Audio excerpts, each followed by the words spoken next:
Okay, so where we last left off was you, the party, had come to the abandoned black cabin on a mission to deliver some supplies to a gnome that you had met in Bryn Shander, to his friend who was working on some kind of way to potentially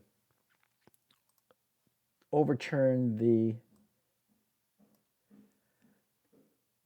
Rime of the Frostmaiden, and break her hold, and bring back Lathander's light. You found the cabin, and although it killed Wenzira, you were able to, with her help from beyond the grave, figure out how to repair the damage to this um, magical item that had been crafted, and set it off, thus changing the weather greatly for a very long thing, but not quite bringing an end to the Frost Maiden's reign. However, it seemed to definitely catch her attention, because within minutes, you were set upon by a cold light walker, um, who appeared to be um, once human, frozen to death, and reanimated with the power of the Frost Maiden and several ice methods. It was a hard fought fight, but you prevailed, and afterwards decided that you needed an immediate rest.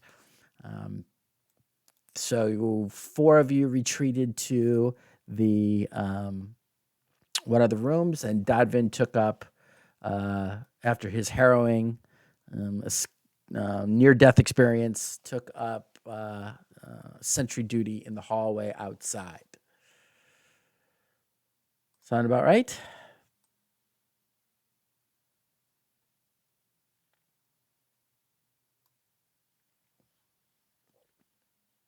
Okay.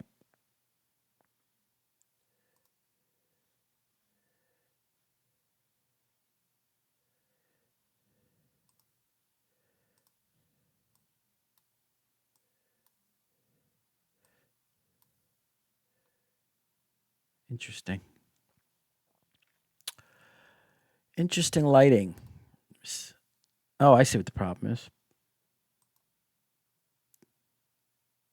I hope it wasn't like that the whole last time.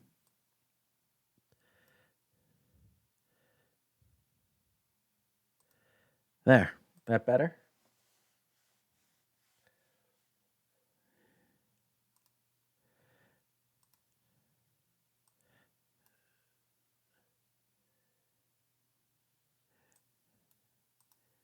Yeah, it's just that's the way that the dynamic lighting is. And this, just for the record, I did not create this one.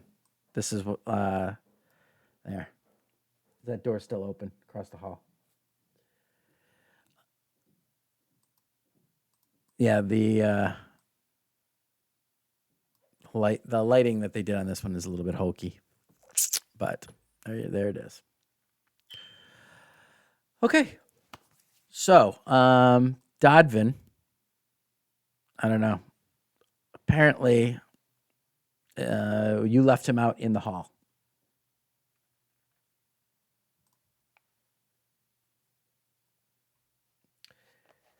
All right, so you guys get the benefit. Oh, sorry, Winzira, I stuck you in the middle of a hallway out there. You all get the benefit of a long rest. So go ahead and make your selections for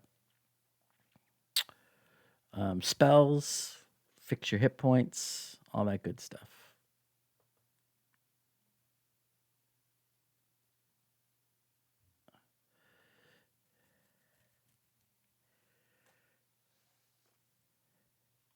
Uh, yeah, you would have. This would have been, by the time you guys crashed out, it would have been something around 7, 8 o'clock at night. Technically, there is no dawn. So if I wanted to be a dick about giving giving a tainted gift, that would really be a way to do it. But um, no, you guys, that would screw up like so many magic items. No, even though you can't see it, the sun does rise elsewhere. You you must conclude that it's just obscured from you.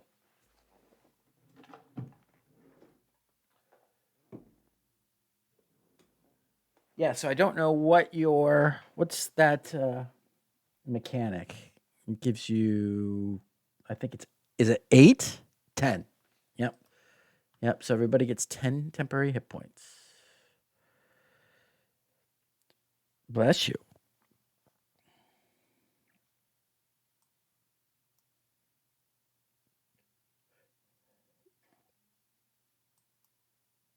Alas, alas, poor you, Henrik. We squished him well.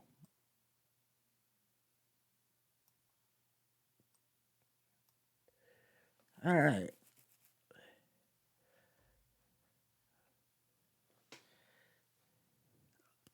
Oh, man, he is dopey tonight.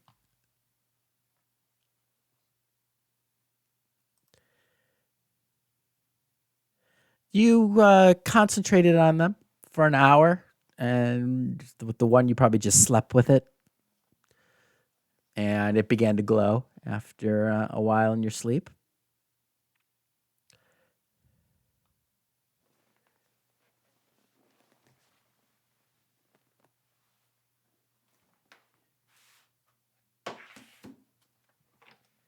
Like, how do you add them? Um, I will do that for you. Hang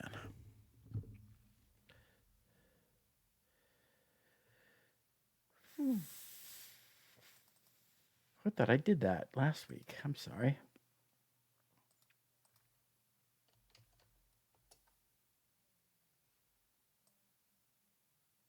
Your summer star, that's gone.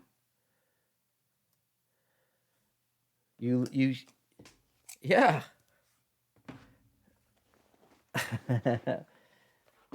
Yeah, as it did its thing, it landed thumped into onto the ground lifeless.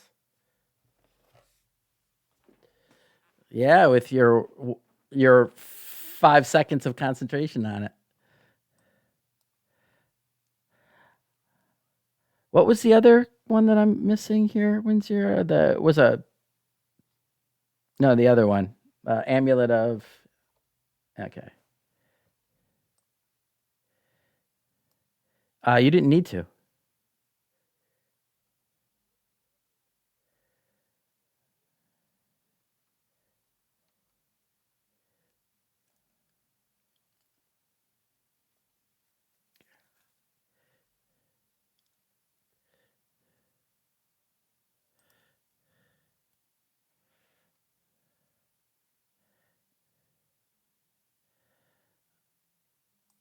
All right, but your other one I did add to you, right? You did have something else that I added. I thought.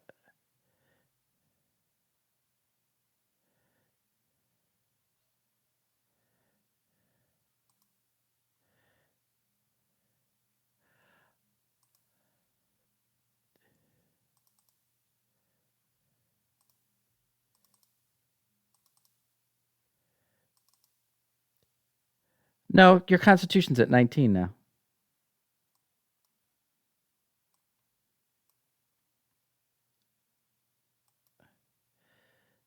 Yeah, the PSI.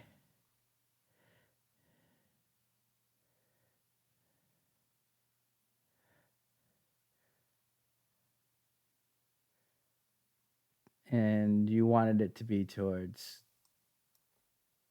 charisma, right? I thought I did that.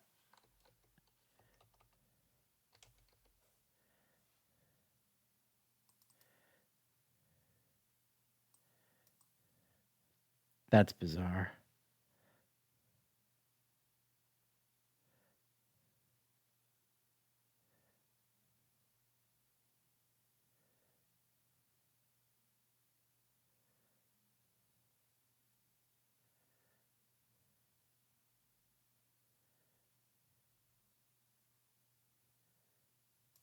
Oh, that's right, because we were going to do it as if it was the feet,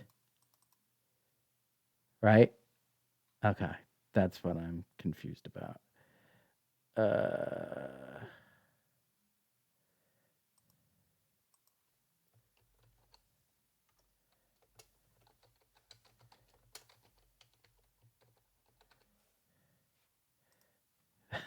apparently.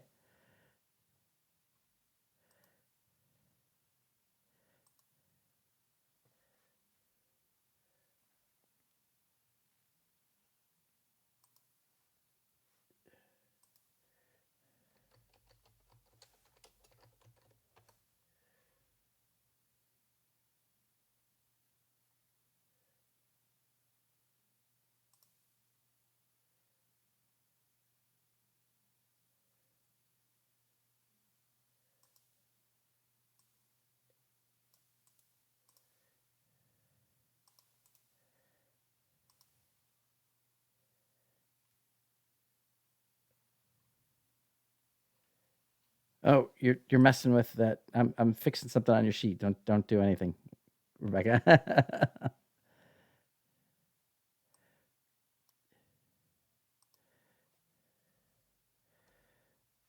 um, as far as the casting portion of this, I'll have to figure out. I have to add it. It's gonna take me a minute.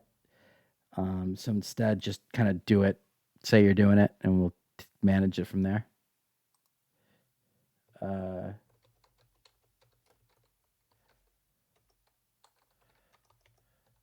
we'll do it this way. Okay. Yeah, don't do that yet, because I gotta go in here.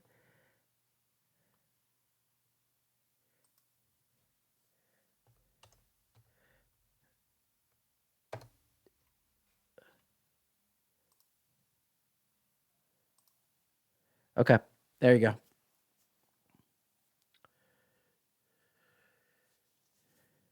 All right, and let me just double check on the summer star to see if that is if I was wrong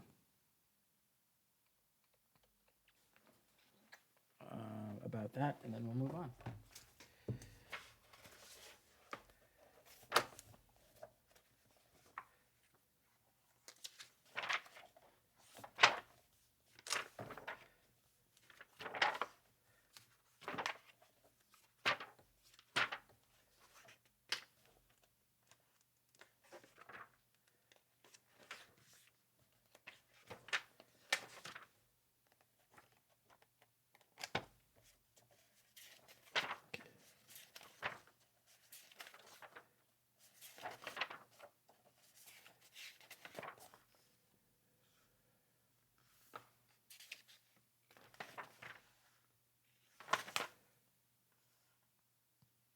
And of course, they don't even list it under the magic items.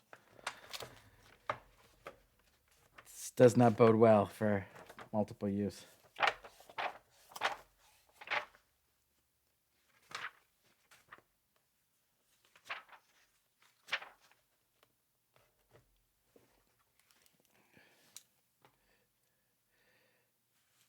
Yeah, when it was faulty.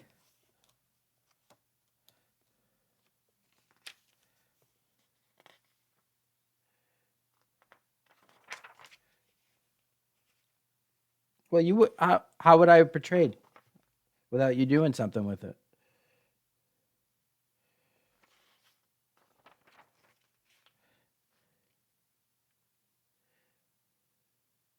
Hang on, like so. I'm looking. I'm looking. It says a character must attune to the modified summer star to use it. While holding the device, the attuned character can use an action to cast a control weather spell from it without the need for character or to the summer star to be outdoors. After the spell is cast, the summer star ceases to be magical. The spell lasts for the duration or until the character's concentration ends.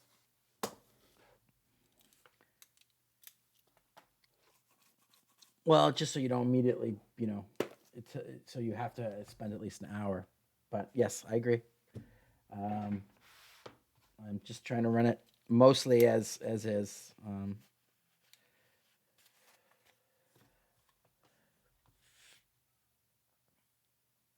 That's cool. Well, you never know. I mean, it's a big world.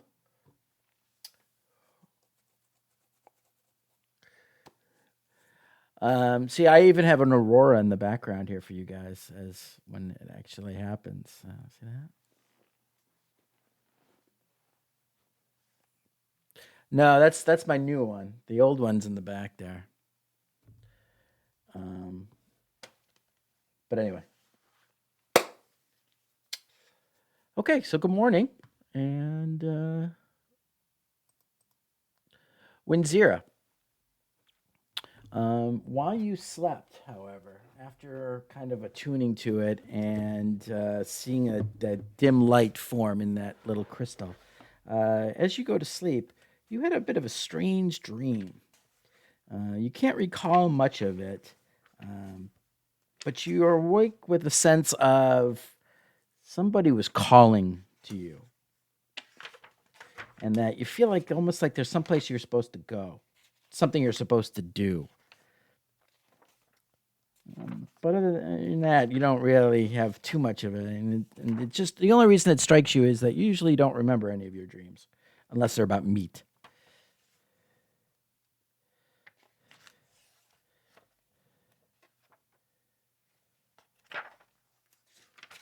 The rest of you waking up feeling pretty refreshed, um, maybe having slept for a bit longer than normal.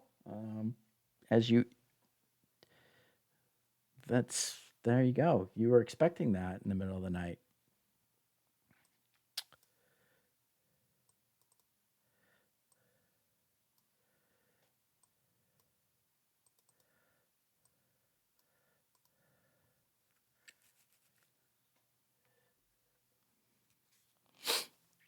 If only you had a mage who had the feet that knew what time it was at all times. Except he's under the ice now.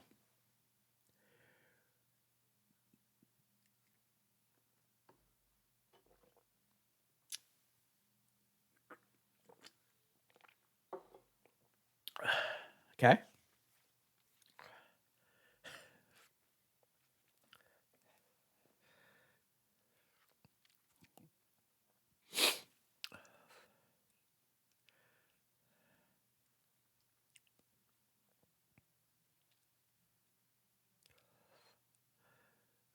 Okay.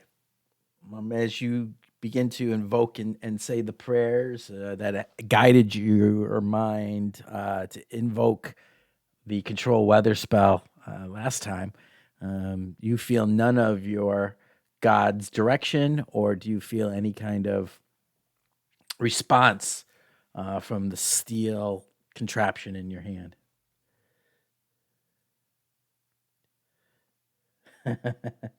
um, give me a strength check.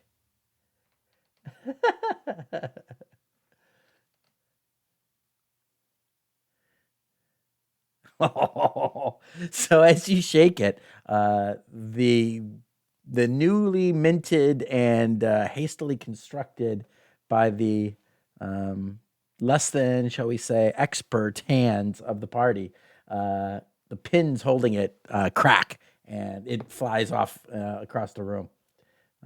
Now,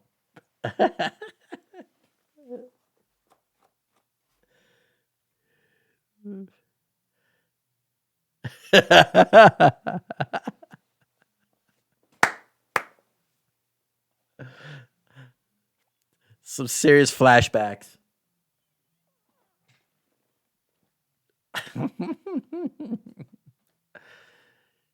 Beware.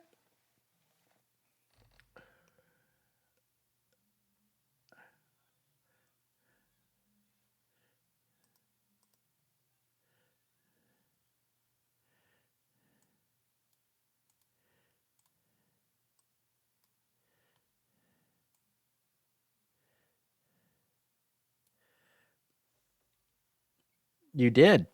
You most certainly did.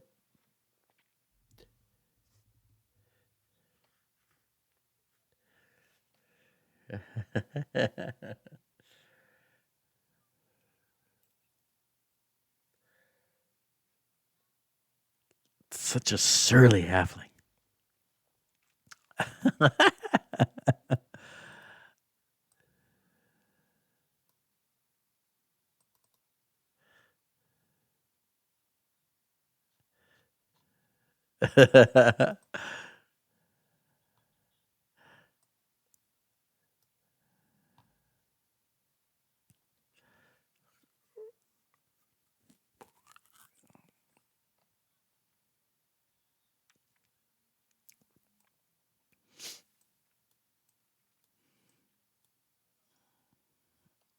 It is gone.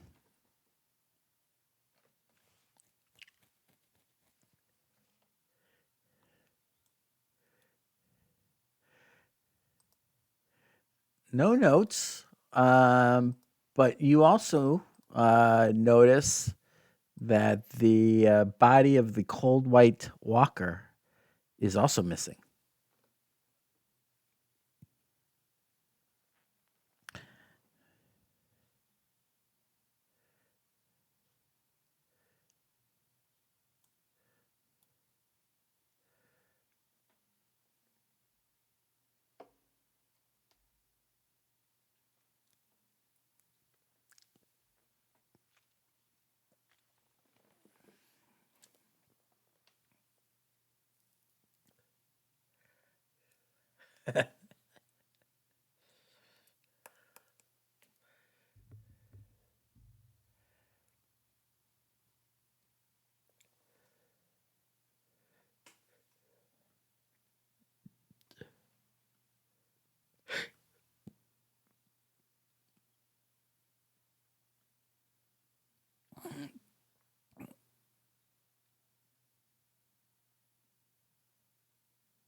As you go outside, Filbert, the you kind of take a general sense of things, and you can even smell the moisture on the air as the snows begin to fall. Um, the wind, while it was kind of a gentle um, snowfall that you're kind of used to, you could feel kind of the sharpness in the air and the wind starting to pick up. Um, but the snowfall is kind of covered somewhat of everything in a bit of a layer. But you're able to identify where the body of the cold white walker had fallen by the indentation in the snow, even though it is slightly covered. Um, if you do, give me a survival check for giggles. Yeah, okay. So with your 20 survival, um, you make out that there was indeed an indentation of a body here, and you can see that there were drag marks. The body was dragged off to this area over here, and you can see several of the large prints, even though they're covered with snow. You can make out the indentations that are likely axe beak prints.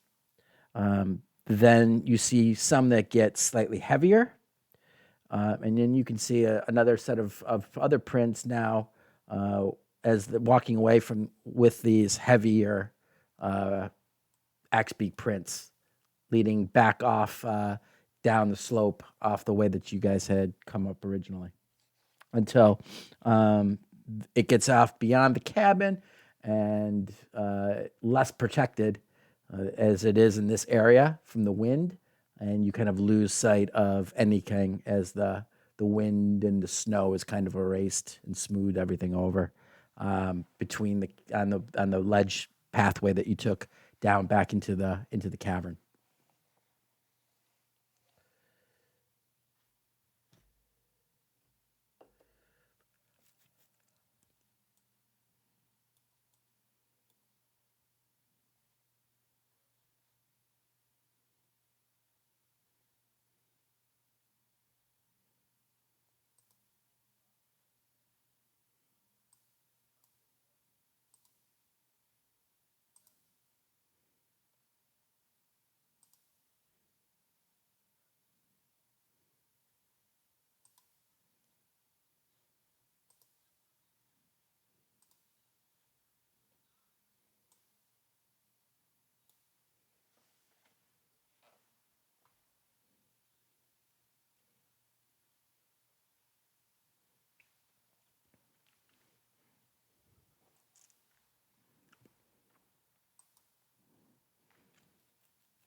Wow.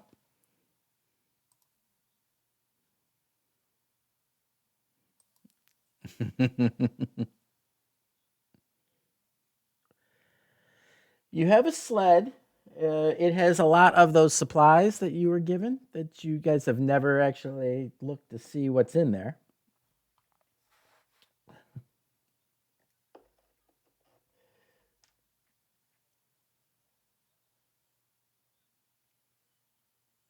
Oh, I don't. I understand. No, you should be commended for your honesty and your integrity and your lack of remembrance that you had it.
I will.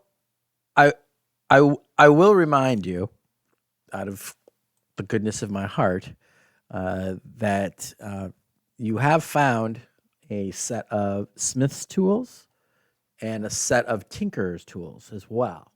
So make sure that if you guys are planning on keeping them, you mark them down.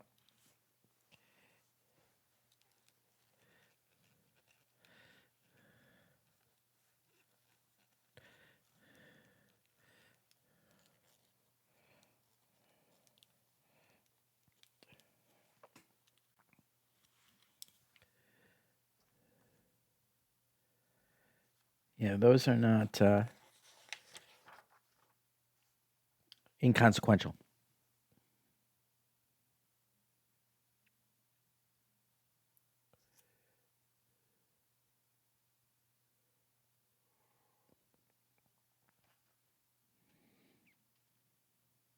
Yeah, but Tony Stark built Iron Man in a cave, with so.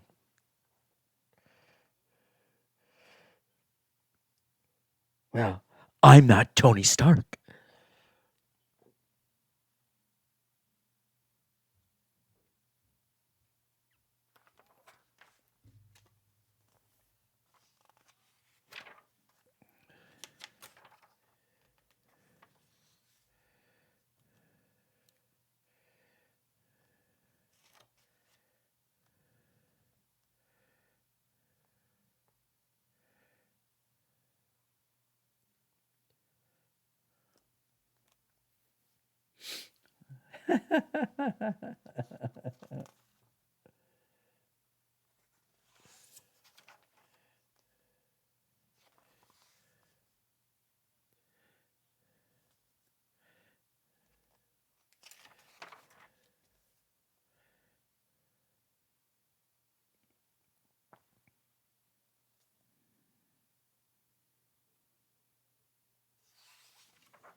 Okay. Well, you guys head out.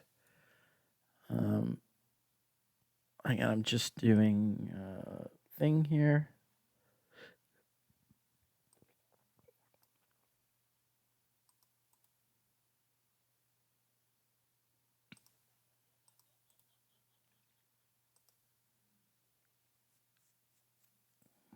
Um, Bryn, you hear this kind of strange, high pitched voice, um, somewhat familiar but distorted, saying, "You're next."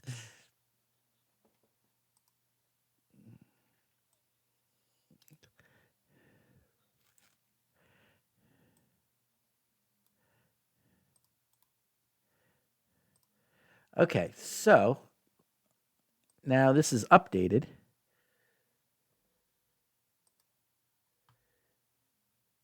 So you should be able to see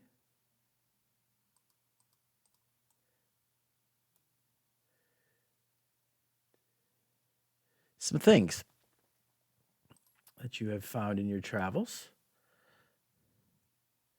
There's a couple more here. Let me give you a couple more things because you would know that's there. You would know that that is. Oh, it's already on the map. Excuse me. Um, since you have one in your party, we'll say that you guys know where Dugan's Hole is. You certainly know the name of the locks and the Redwater, having been brought up there. Uh,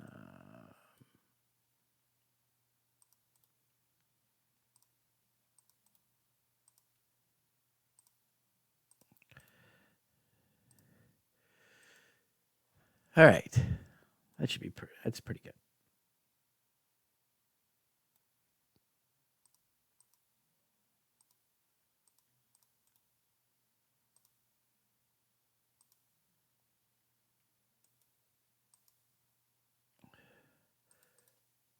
Cool. How's that? Not bad, right?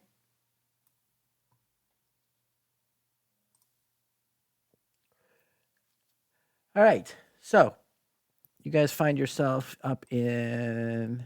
Oops, hang on. Helps if I'm on the right line. So you're up here at that black diamond there. That's where the black cabin is. Oops.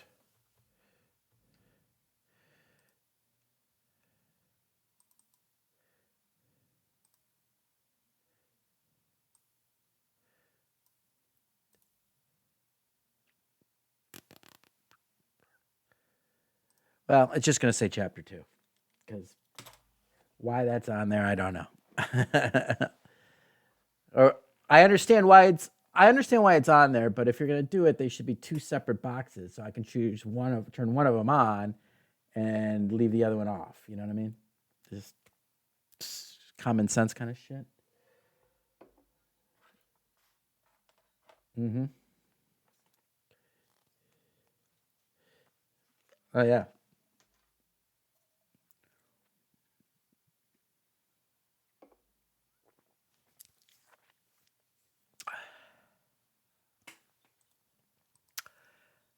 All right. So there's my pencil.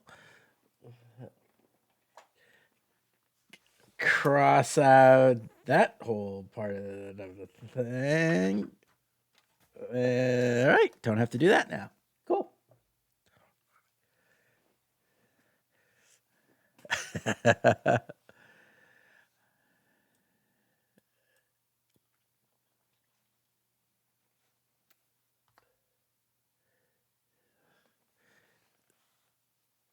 You do. You do.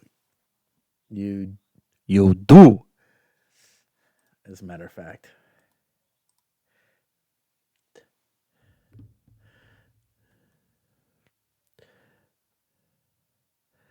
Anyway, all right. So you guys begin to head down through, back down the way you guys came, which leads you down into along the switchback and into the deep ravine that is below the cabin. that you were perched on. Um, Go ahead and give me a somebody roll me a d20.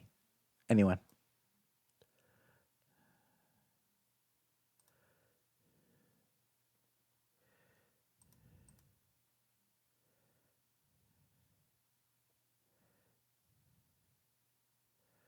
Okay.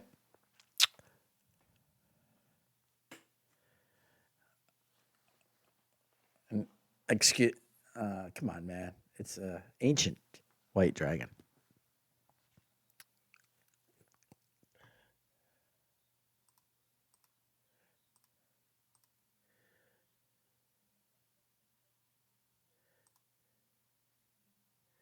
Sorry, one of my macros is not on. Let me just.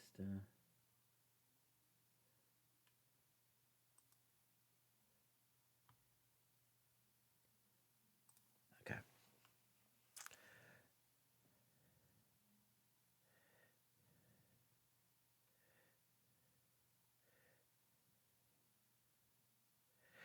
So you're able to make it down through the ravine without incident, and you find your way through the help of your halfling um tracking range rogue. Excuse me. Back to the edge of uh, the Shangarn River, mostly frozen, but still recognizable, with a bit of flow still coming through. And as you kind of get out of the ravine and out into more of the open, the inclement weather starts to pick up a little bit. The snowstorm is becoming fairly significant at this point. The wind has now picked up. Visibility is now probably impaired beyond 30 feet.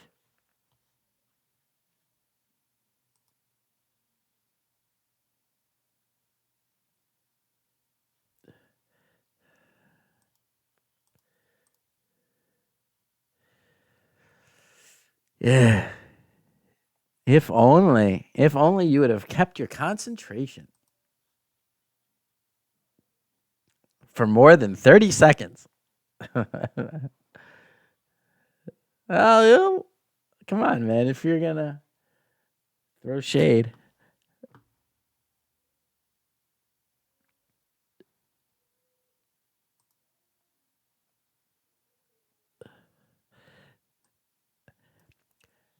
not probable.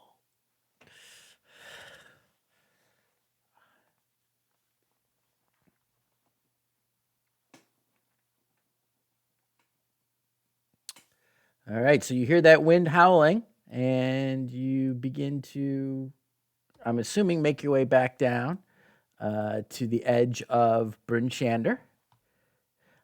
It's with the wind and the snowfall takes you a little bit longer. You spend. I'm sorry.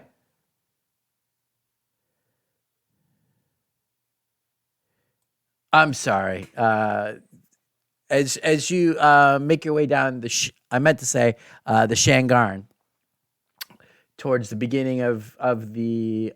It takes you a good hour or so, even just to get to this level layer right here, back to this red dot. And you keep pressing on. We don't need all of these on here.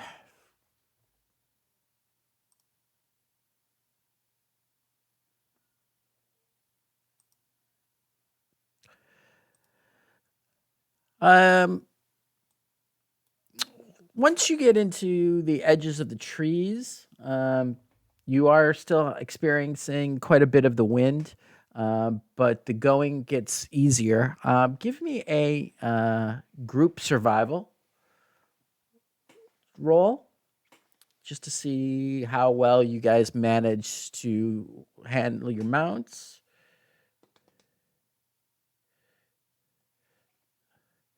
Well, wisdom would be higher for you anyway, so it would be higher than your stealth. Okay, cool.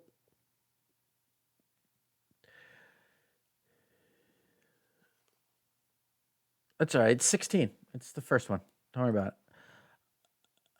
So yeah, you all do very well. When Zira has a bit of difficulty with her holding on to the sled, she seems to be a bit distracted. Um, but Bryn is able to grab on and restrain her from falling completely off a couple times. It slows you down only minorly, and you make good time back to the edge of the lake. At this point, it's probably you're about 3.5 hours into your travels to bring you back to the edge of the lake, bordering on the wood. You certainly can follow along the edge of the forest. Um, with the fact that you have a dog sled, it's probably a lot easier to do that than to be down closer to the edge of the mar. Um, and you press forward.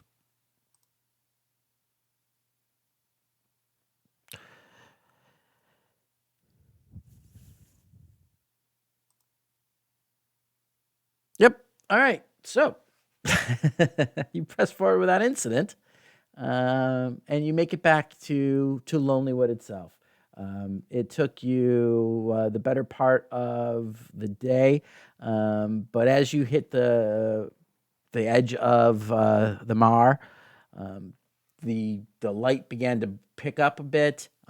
So by the time that you got back to the town of Lonelywood, it's just after the height of what passes for twilight um, these days in um, 10 towns. And you find yourself back at Lonelywood without incident.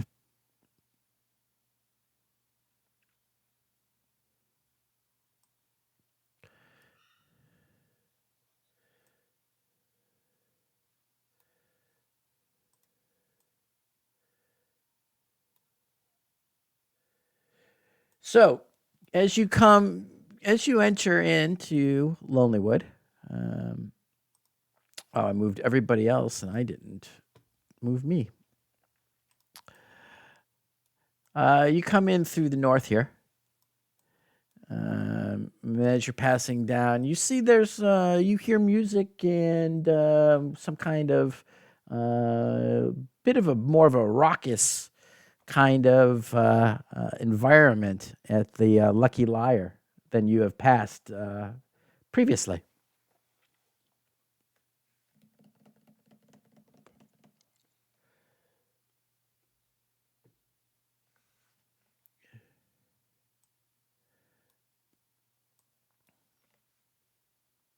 Okay.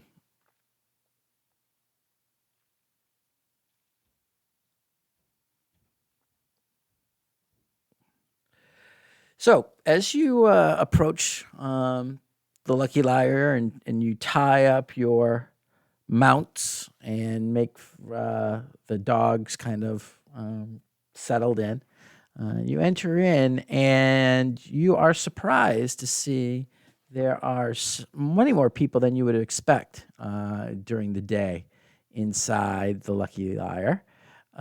You see that there are currently um,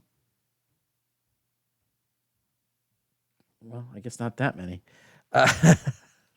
Uh, 9 or 10 individuals that you can make out to be in local fisherman's garb or look to be residents. Um, but they all seem to be kind of pushed to one side in the interior of the tavern and kind of grouped around a group of um,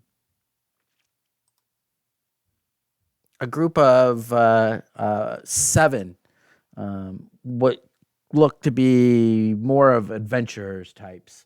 You see a mix of armor and bright clothing that you wouldn't expect to see on the normal 10 towns folks.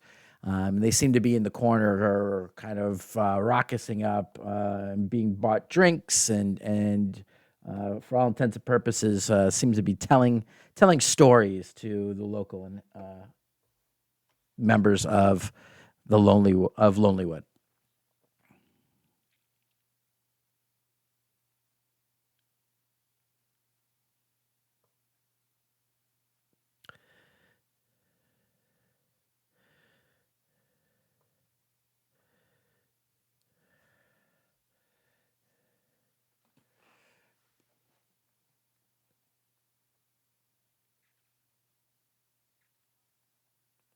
You hear a shout go up, another round for the bloody fist.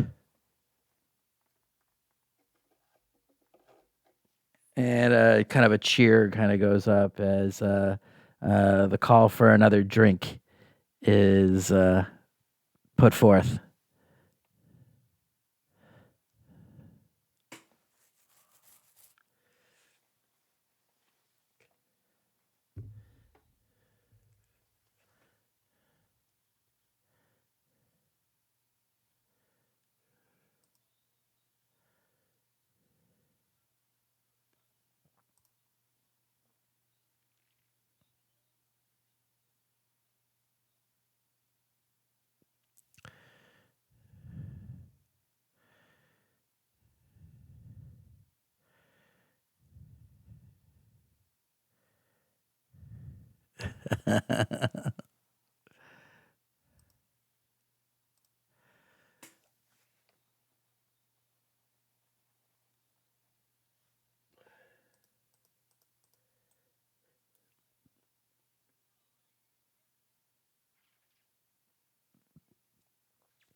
Give me a well. How are you trying? Are you trying to?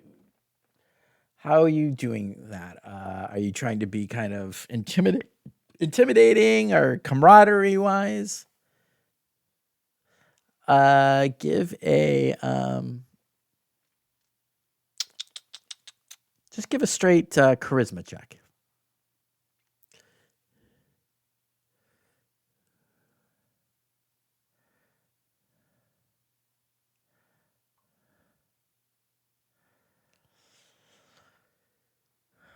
Ah, you see several of them kind of are in the midst of conversation with other folks and whatnot. But the one who's kind of standing with his foot up on top of a bench and talking to three or four of the locals, he turns to you.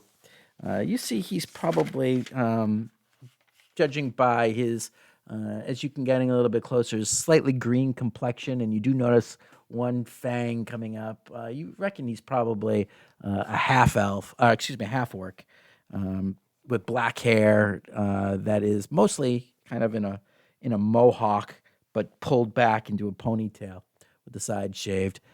Um, Kind of a brawny brute looking guy. He's wearing a chainmail shirt that is kind of ripped. The sleeves are kind of jagged and they're short sleeved with some leather bracers and what looks to be a kind of a red cloak that hangs from his back.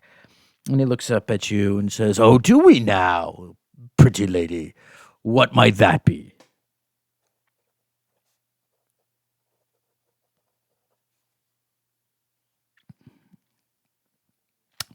Um, Being not a fisherman, miss, no, I have not.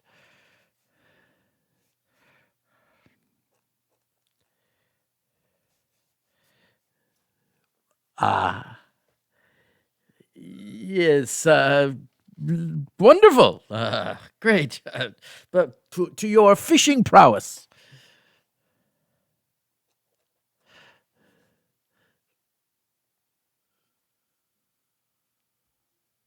Uh,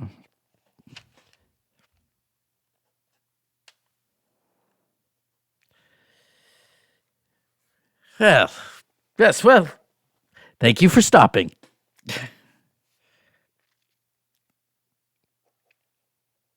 Oh, do you? Well, yes, we are. We came looking for adventure, but apparently it sounds that um, the beast has been slain prior to us getting here. Oh, really?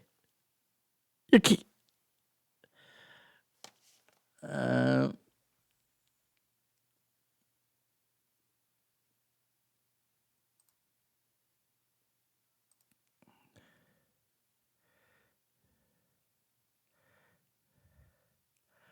um, well, that is very impressive. Although slaying a beast is, well, it's something to do, but still, well, good for you.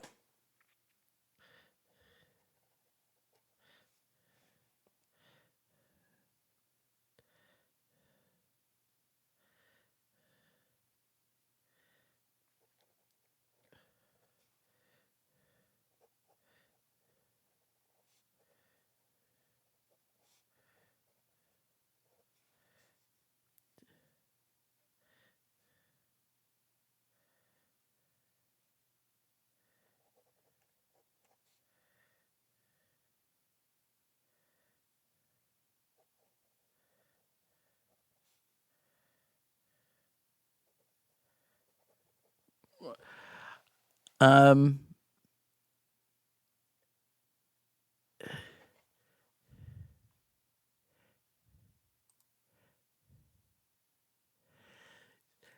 so he looks down at you, Windsor, almost kind of like noticing for you for the first time what that you are of the smaller stature and whatnot, as he was kind of giving Thea the up down a little bit there. And he sees you, kind of goes starts and then he's looking directly in your eyes as you're saying these things. And at first he's kind of like has this kind of condescending, uh, more of a he's humoring you look on his face. But as he's looking at you, he looks and he starts to squint a little bit. And he goes, I almost believe you did. A mummy. Ha! And he turns around and he uh, he slaps a dwarf, kind of who had his back to you guys and who's looking the other direction. He slaps him on the back. And he, Ock, do you know anything about mummies? And this kind of dwarf turns around. He's got like a mouthful of foam all around in his beard as he's slugging back. And he turns around. And he goes, "I know to keep the hell away from him."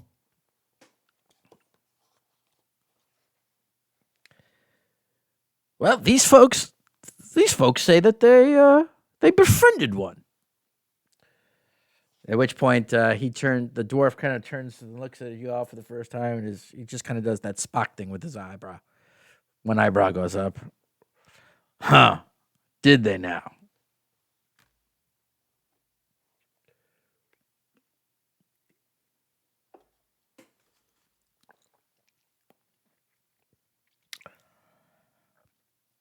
Well, can't really quite say that I'm sorry to hear an elf was dead and turned into a mummy. Like fucking don't like Dora. I don't like them elves. Don't like them.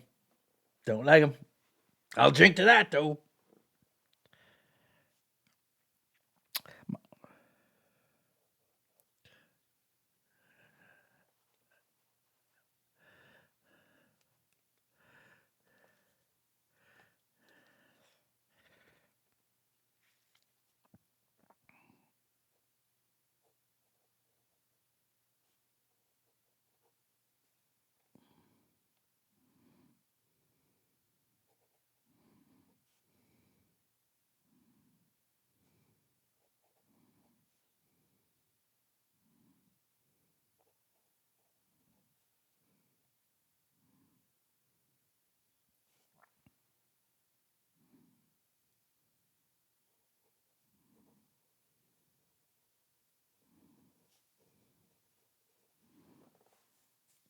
With Filbert, yeah.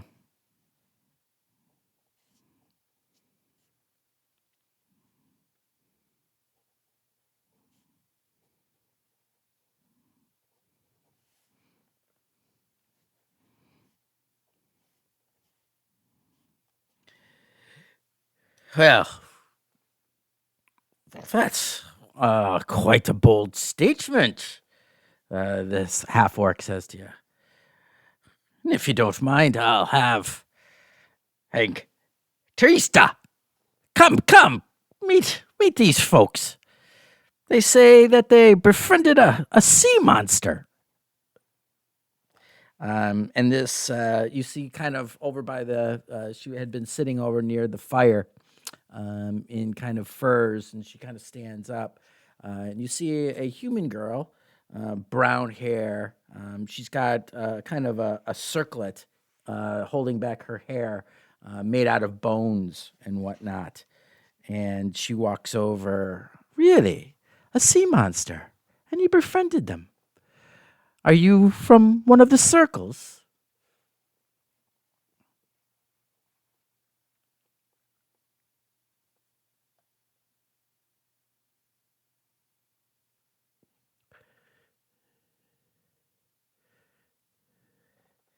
And he just understood you, did he?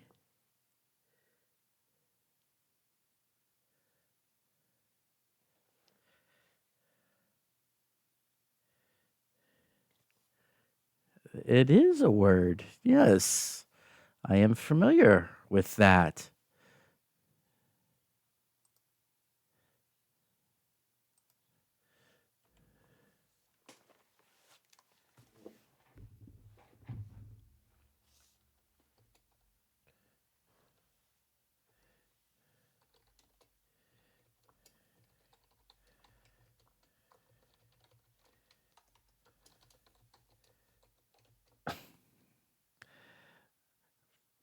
Interest. I have not heard of beasts who have once become awakened and intelligent, turning into murder hobos. You say killing for sport? That's usually left for for humans and the sentient races.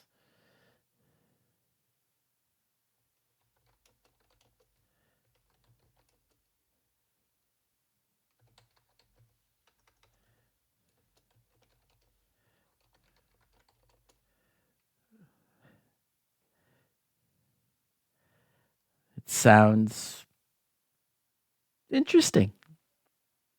I would like to see this.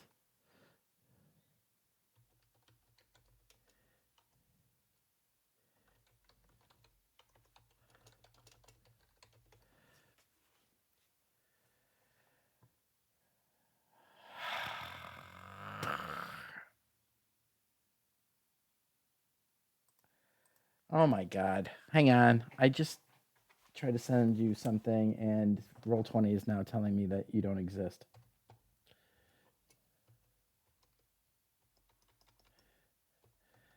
Especially since it selected you. Ugh.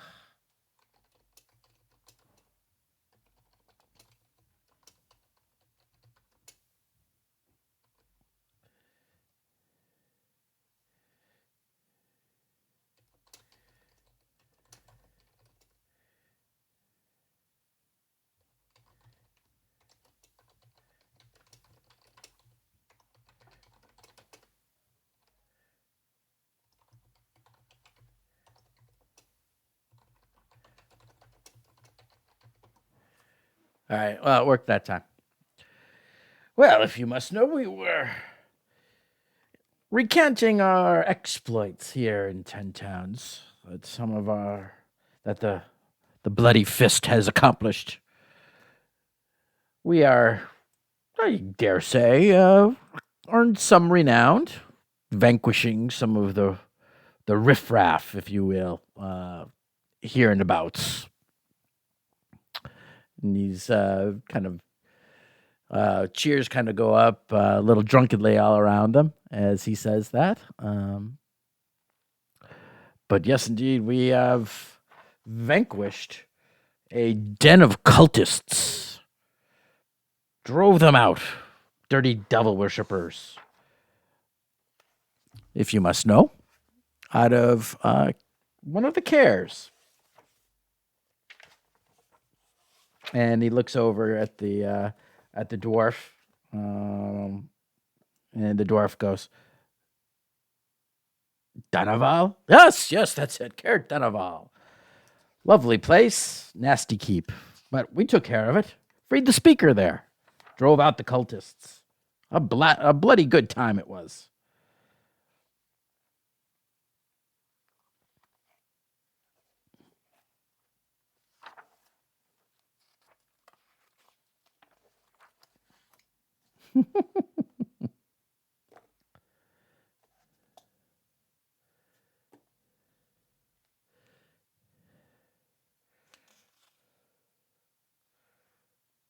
You know what?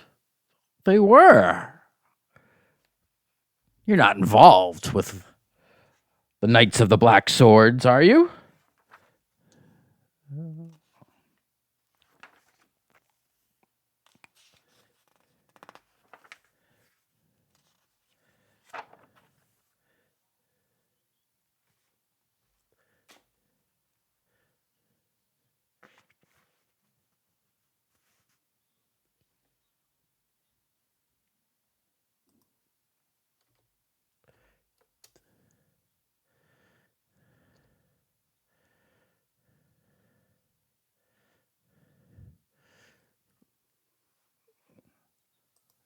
Did you? And did he carry one of these black swords with him?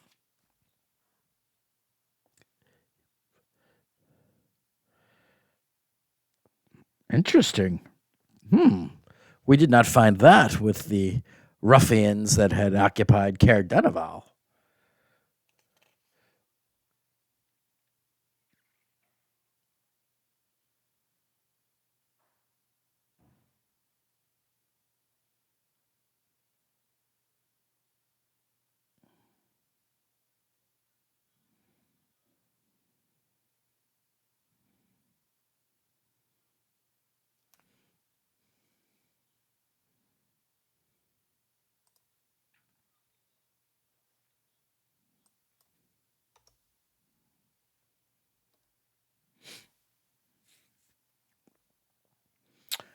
Well, I took this off of one of those cultists earlier on, and he pulls out um, a black crystal necklace.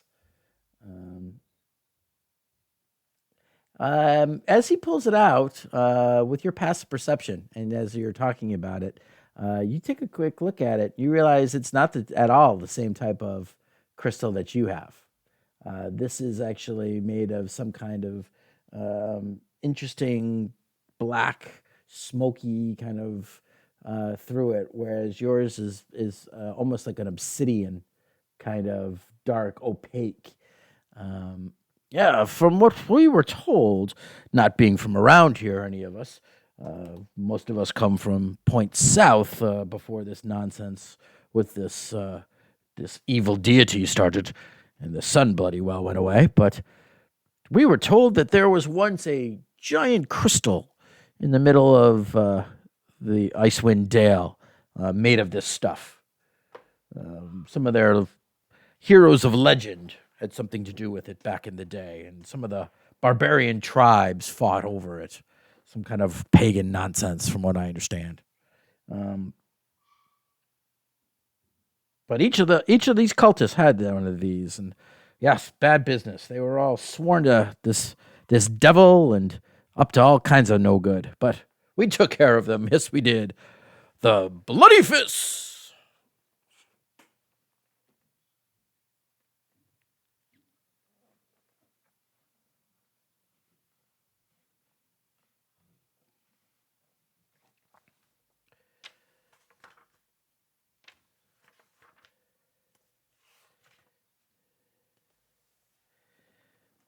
Yeah, we do well for ourselves, but don't feel like you're second best. I'm sure that that woodland creature put up a hell of a fight.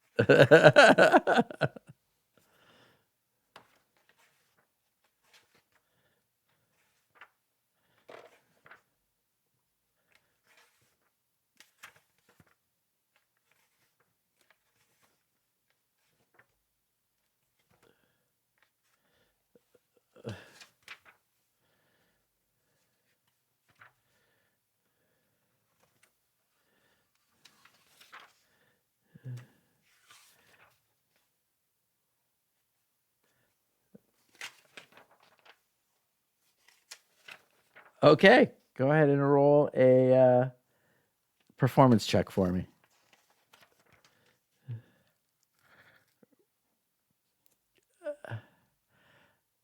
All right, so the 27.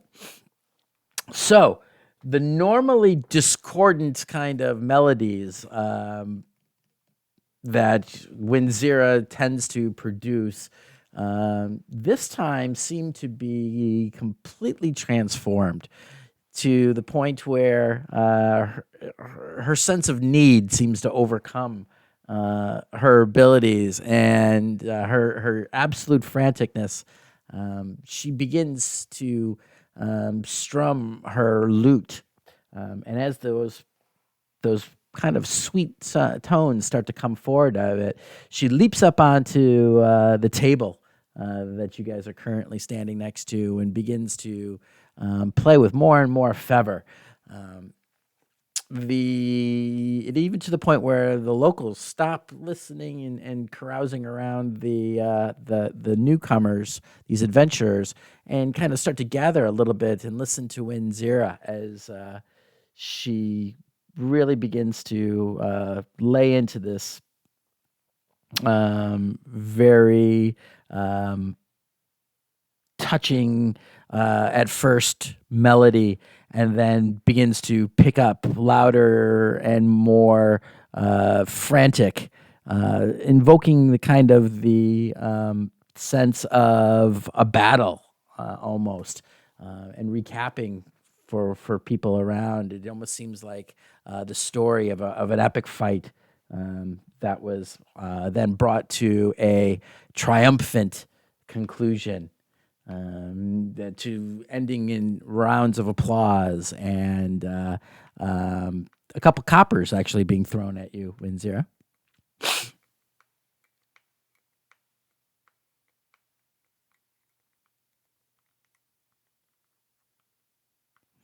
There are a quick count would say that there are the nine patrons. There are four of these adventurers and a bartender and two serving staff.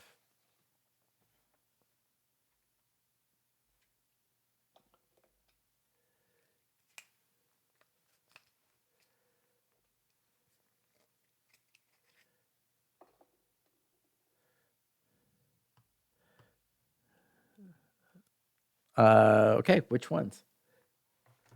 There is the half orc, the human female who gives off the impression of being a druid. I'll just tell you. The dwarf fighter. And then there is a hooded figure. She's rather slight. You can't quite tell her race, but you can see that by her shape that she's probably female.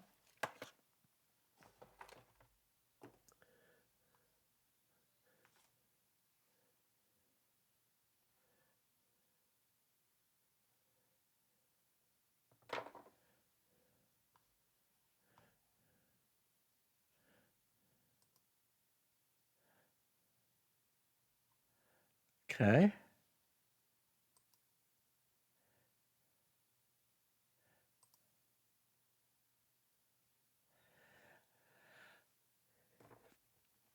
All right. So, they all kind of after your performance, they all they hug you back. The dwarf actually seems to be wiping a tear from his eye, shaking his hand in disbelief. And as he hugs you, he's patting you on the back. He goes, "Okay, a fucking goblin. Who would have fucking thought?"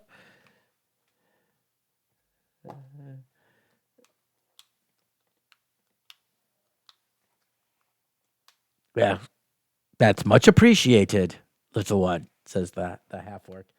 Uh, and you're not wrong, for the bloody fist is. And the other three go, the bloody fist.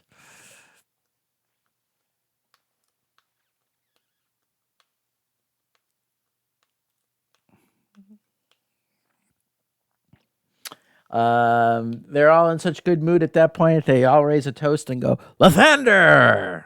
And drink to that.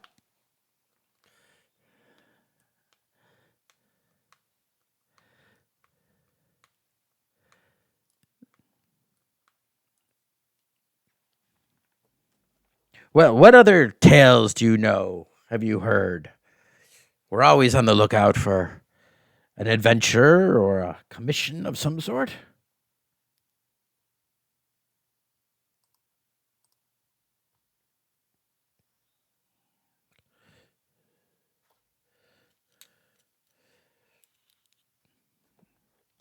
Oh, are you now?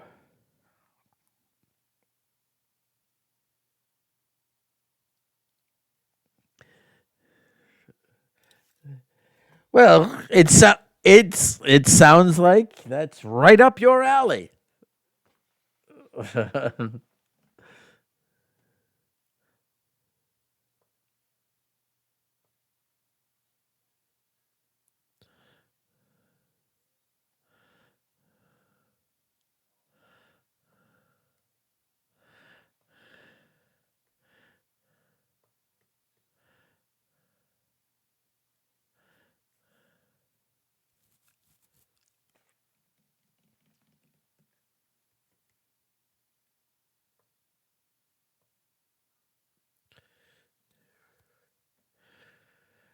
Oh, does she now?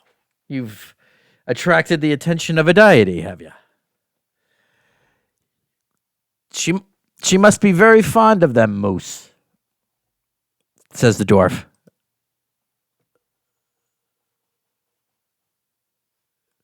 And actually the female with the bone kind of headdress on kind of actually nods.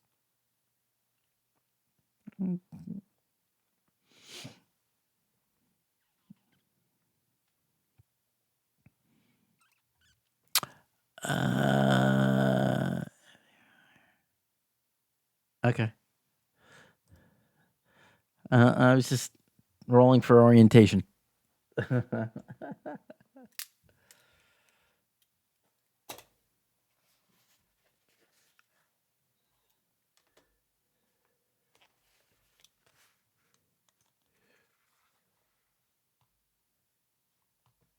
Oops. Hang on, Tara. Tara, you went all metallic.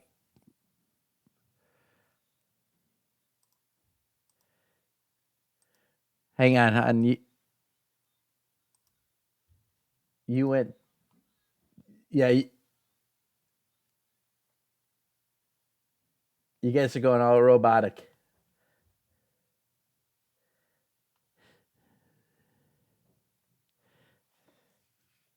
Yeah, you in a little bit there. You kind of like stuttered, and it was all roboticy. So say that all last. We missed that whole last part. You got a whole what? Something that you like to do, but oh.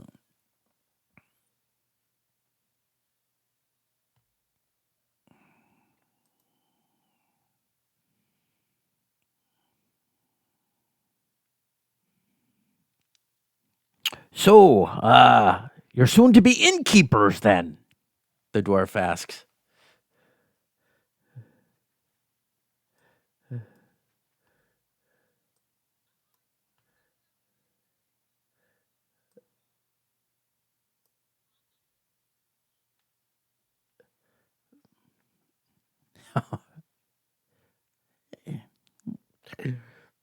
The dwarf kind of like taps on the sides of his rather large nose that you can see is now a bit redder than when you first came in, and somehow the foam in his beard isn't dissipating, almost as if it's being renewed with regularity.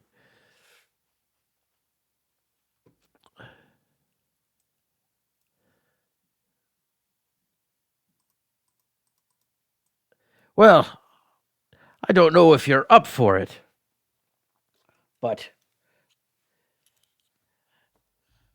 especially since you run with a goblin. But we were thinking about taking a look at these goblin scavengers that have been prowling the tundra on the backs of wolves or in wagons. I don't know if that's associated with your hometown troubles, but certainly something that, being as you might have a dwarf, excuse me, a goblin in your midst, maybe this is some of your expertise. What with the creatures and animals and goblins and such.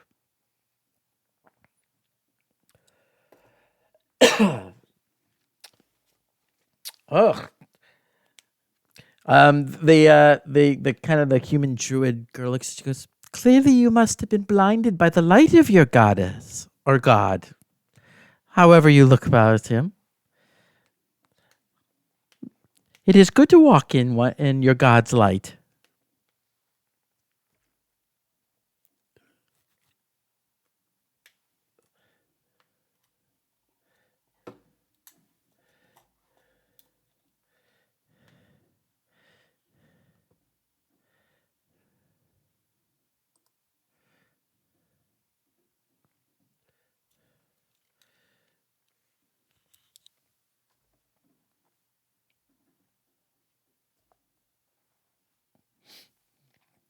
Oh, and do you play an instrument as well as the goblin? Oh, pity. Well, there's been a bunch of ambushes from what we've heard. Travelers on this side of the mountain pass. And then a group of trappers found a goblin fortress up in the mountains.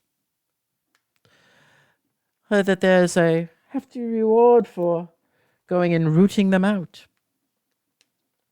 We have other pressing matters. Otherwise, we might find our way there.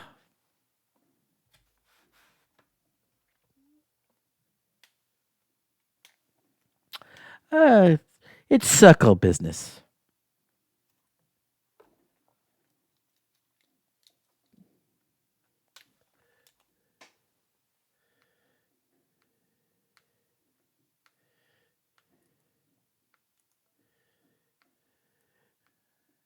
Yeah, perhaps we were.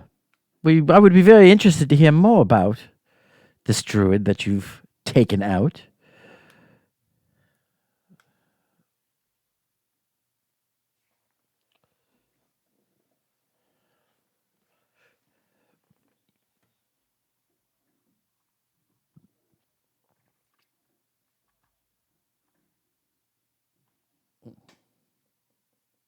Most disturbing. Yes. Um,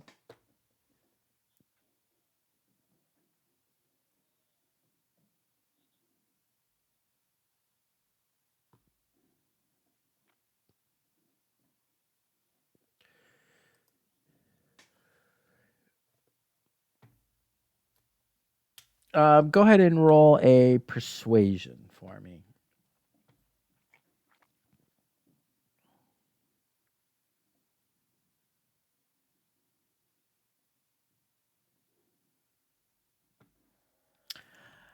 Well, um, I appreciate you sharing of your experience with this one. I can say that it is very much against my circle's belief in following the ways of this unnatural winter. And I have indeed been tasked in trying to root out renegades who have sought to participate in Arul's unnatural winter.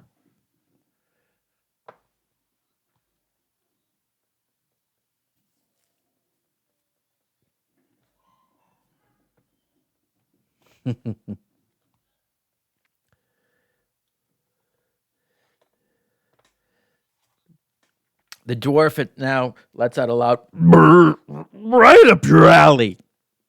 Huzzah!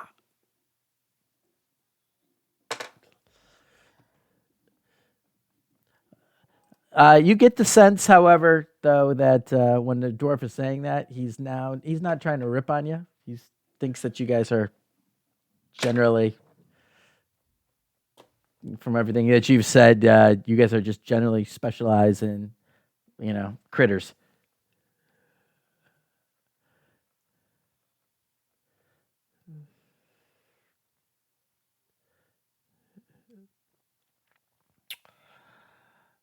Um,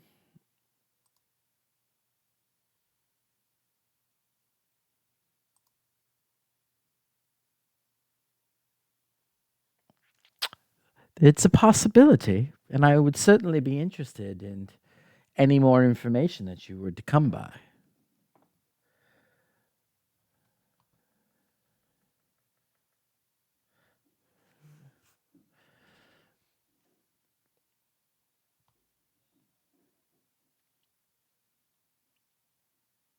Hmm. It's not within my abilities to speak with one that is dead. I don't know that her body would tell me much more than you already have. But I thank you for your offer and your information.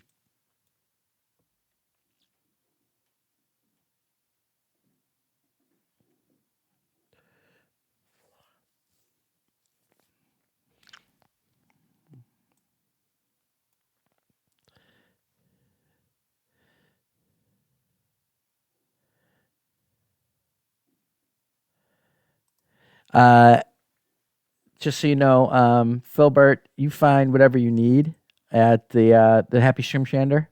Um, yeah. You find since it's just like 30 feet away, 30 yards away. You find whatever you need. It's standard. If as long as it's just standard stuff, it's standard PHB uh, price range. So you can go ahead and just mark what you need and just take off the money.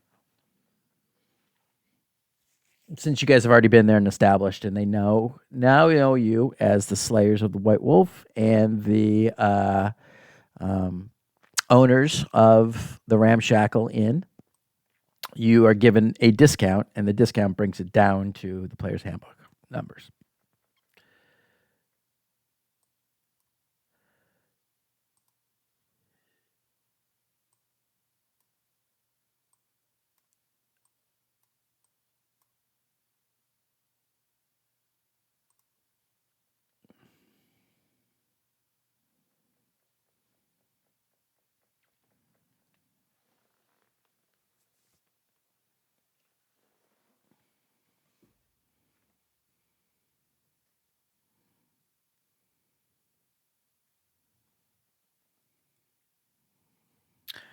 Um,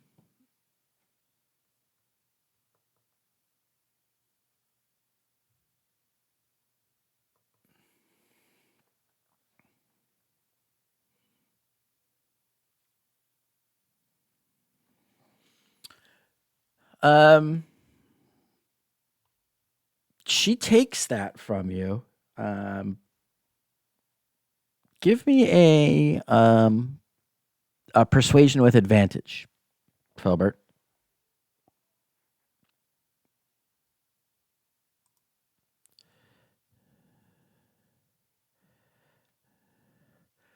Um, that's okay because she rolled a 20 on, or excuse me, a 24 on her insight of you. So she actually sees that you're being forthright and actually trying to help. And she nods at you very solemnly. Says, "Thank you. Yes, this actually, yes, interesting. Yes, you would not have been able to decipher some of this. This is yes, you see these markings here. This is druidic. This has been written in. Interesting. Yes, her name was Rashavin. I see here, and she had a sister whom she lost to the hands of hunters. It appears. Yes, clearly she was very angry, and yes, I can see why the Frost Maiden would appeal to her. Interesting. Indeed, she was awakening beasts, many beasts. My goodness. Hmm. This will be most helpful. I will need to study this in great detail, but I believe this will be very beneficial To my order and my circle. Thank you. And she places a hand on the half orc's arm there, who then kind of you can everyone give me a quick insight. Who's sitting there?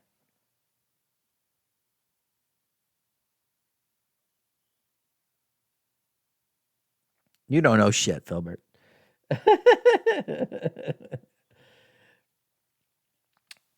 um, Thea, you are the only one to really pick up. While the rest of you might kind of see it as almost a kind of a very familiar kind of gesture. Thea, you actually sense that you get a sense that um, while this half orc may do the bluster and talk the big game, um, that this female druid is the one who actually probably leads this group of individuals. Um, and after he's like, "Well, thank you for that. I do have another piece of gossip, though, I could share with you. Did you hear about the what happened to that evil wizard in East Haven?"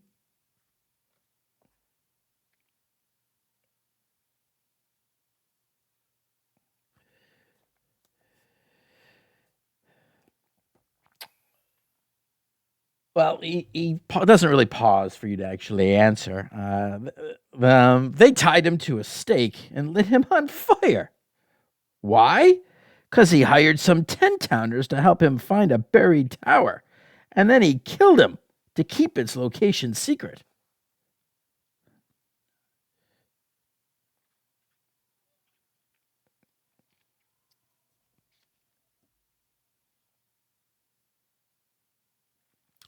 Well, you've done us a good turn.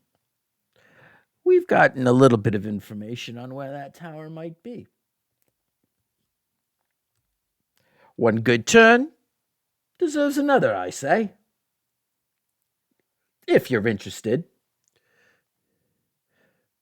we have business pressing on here, out towards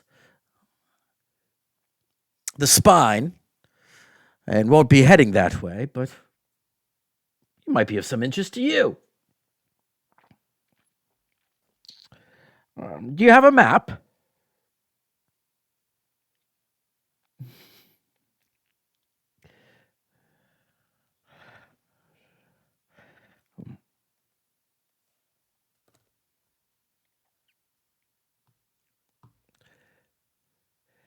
Yeah, so as you pull out this map case,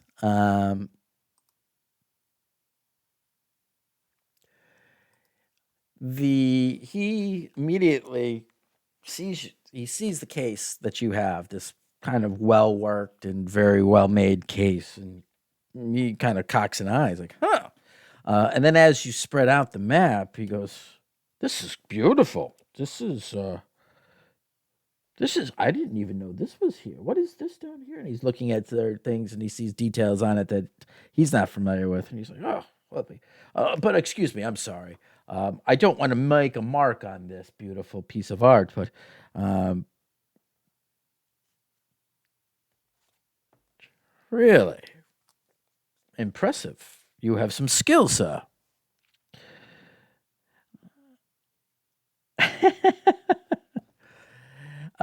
And at point, he kind of just points to a spot, and kind of gives a circle on the map a little bit, um, in the general area.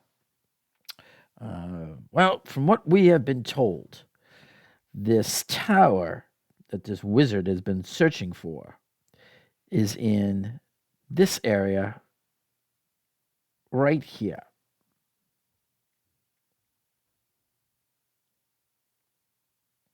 Perhaps it's something that you might like to explore.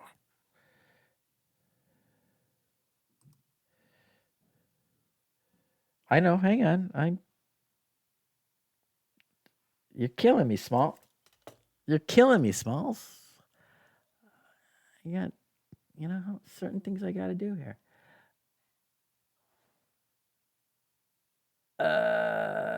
well, considering it's filbert, I'm going to throw filbert on it.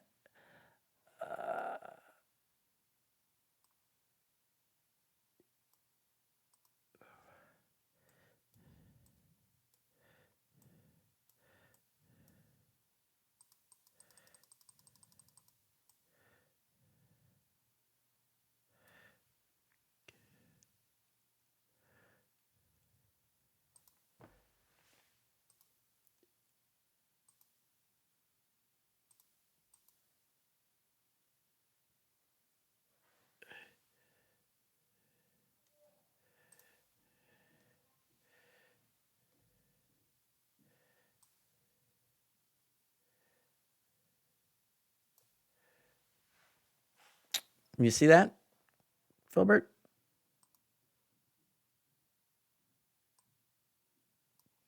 Here, I think if I do this,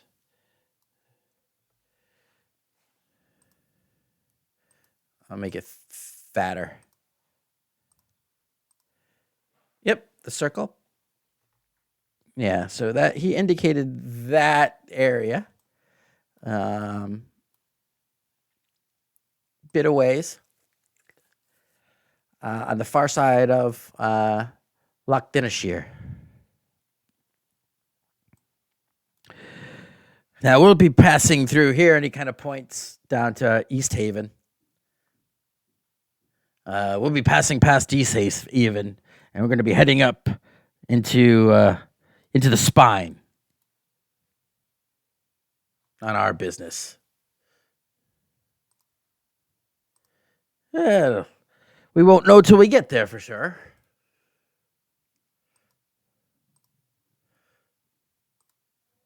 But let's put it this way. Songs will be sung should we be successful of our. And he looks around, bringing an unfortunate situation for everyone to an end. And he gives you a kind of a stage wink. Yeah. You don't know whose lips might be wagging elsewhere, if you know what I mean.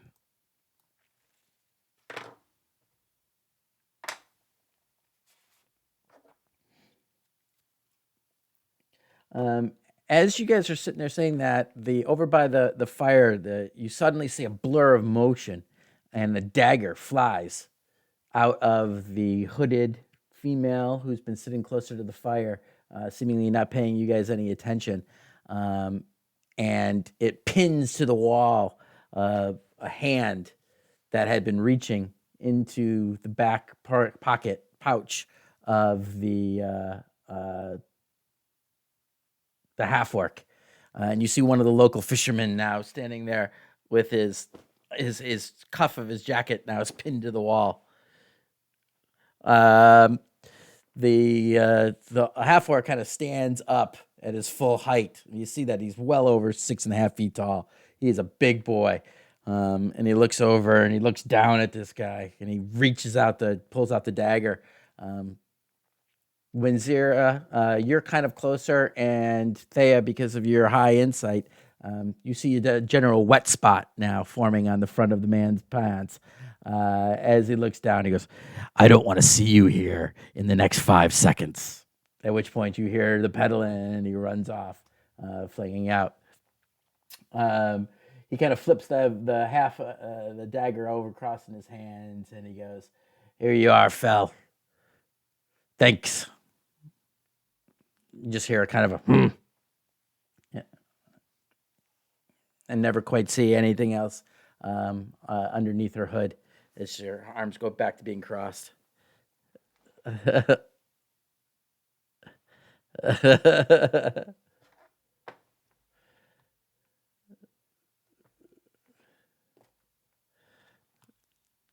Okay. Yeah. So you see looks to be human sized or maybe slightly smaller female, wearing leather armor, with a big woolen cloak, that looks half blanket, half hood, sitting by the fire. kind of eyeing you from underneath the brim of her hood.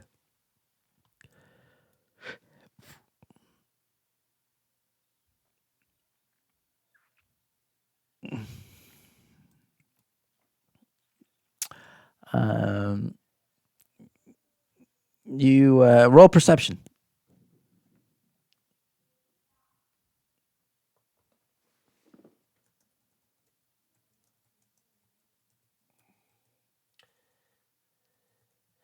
Um, you notice just the most imperceptible slight cocking of the head to the side a little bit, but that's all. That's the only reaction that you get from her at all.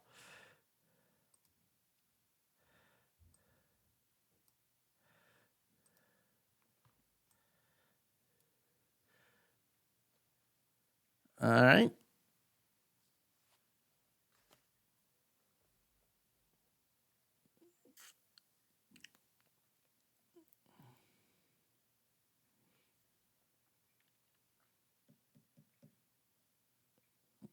Oh, and you on your successful opening of your inn.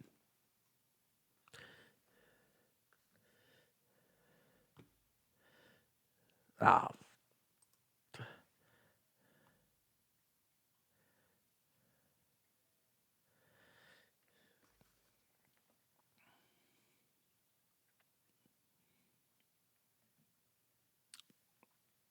we shall do so.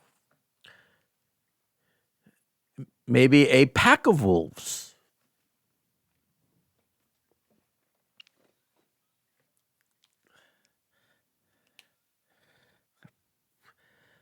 Very well. Excellent. It's always good to have wolf slayers. Eh,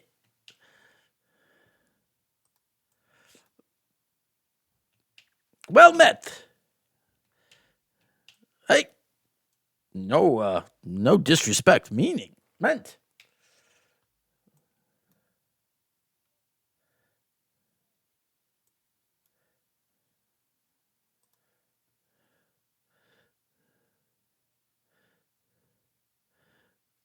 Okay. It's meanwhile it's like 2 o'clock in the afternoon. It's always dark. It's twilight from 10 till 2, with the brightest point being at like you know sunset dawn kind of brightness at high noon.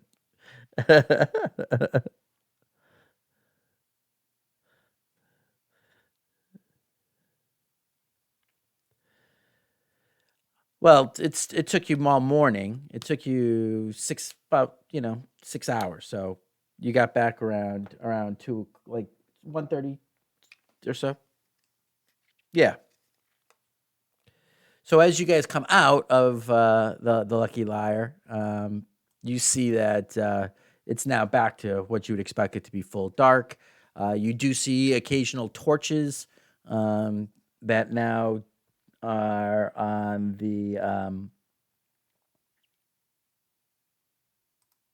some of the buildings that you would see. Some of the ships are unloading some of their catch from the day, and there's a general bit of light around as the storm that the snow has somewhat abated and the wind has died down. So now it's just a kind of a gentle um, snow that always seems to perpetually be um, falling or blowing. It's hard to tell which this is. But the blizzard that you felt might have been.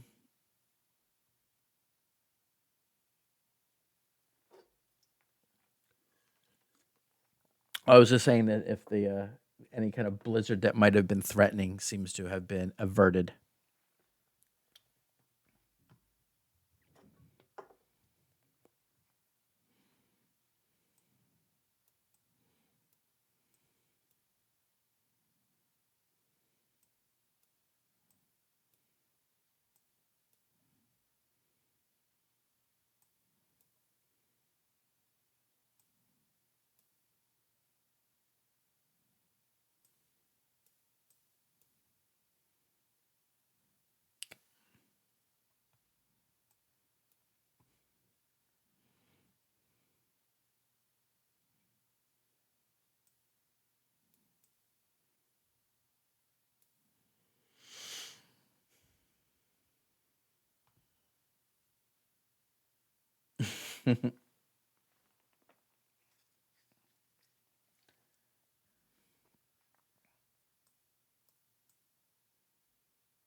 Okay.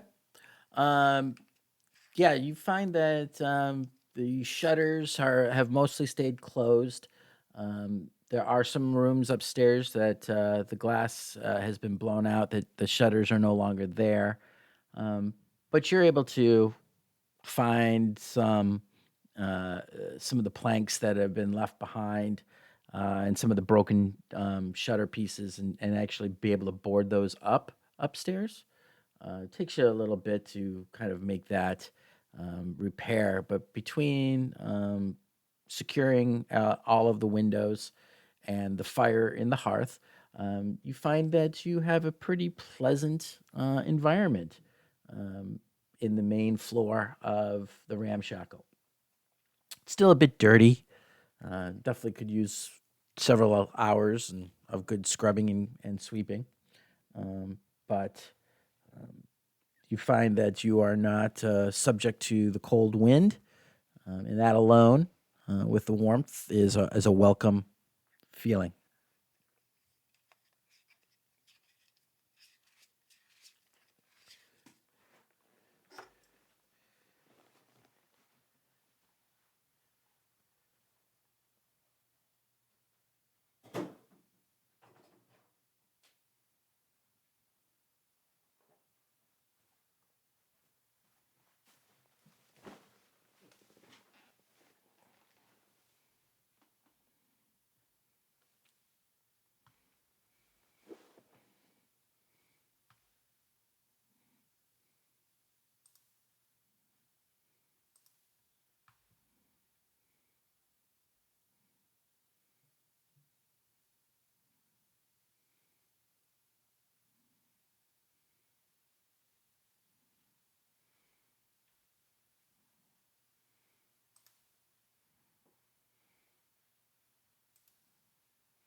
Mm-hmm.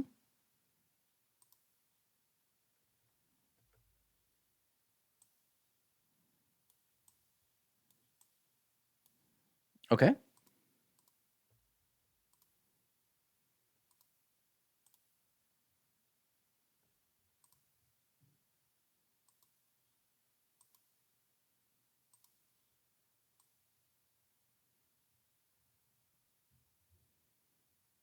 Yeah. Just give me a sec.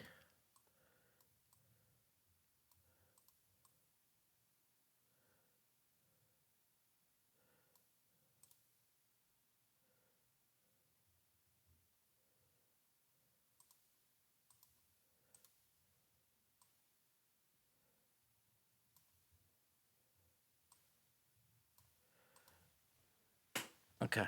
I was adding the Elvis tomb to the map, so you guys have it. All right. So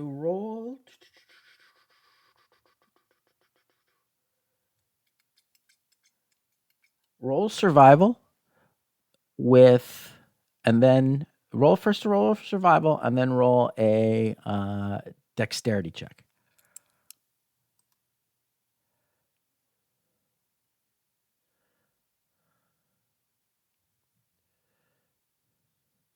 Yep. Yep. Yep. Yep.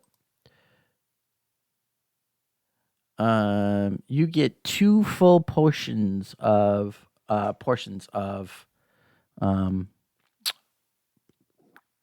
poison, the equivalent of two full vials. Um,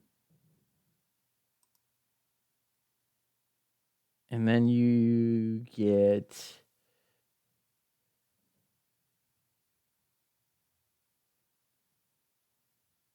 actually you get three and a half.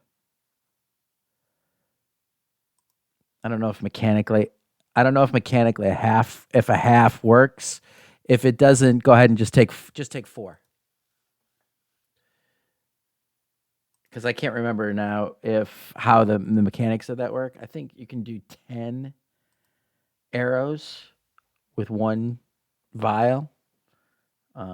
So I was going to say if you have a half, you get five. But if it's just easier, just do four.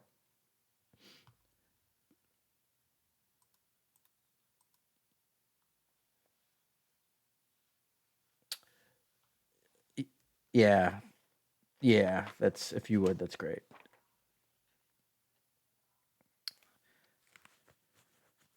I want to say it's 10, but now that you said five, I'm like, no, I'm not exactly sure.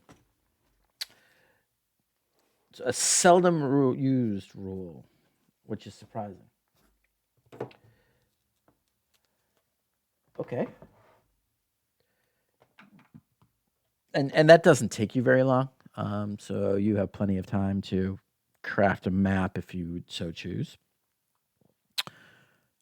Um,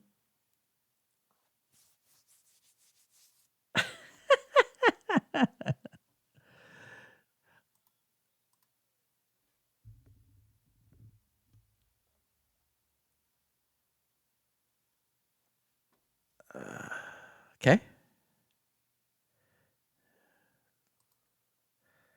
A likely story.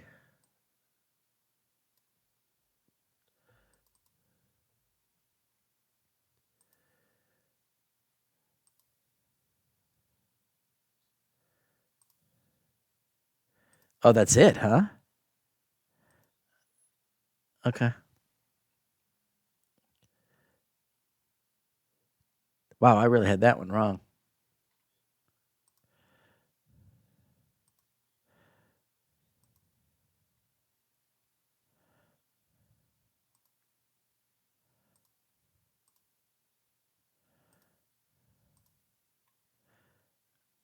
All right, that's fixed.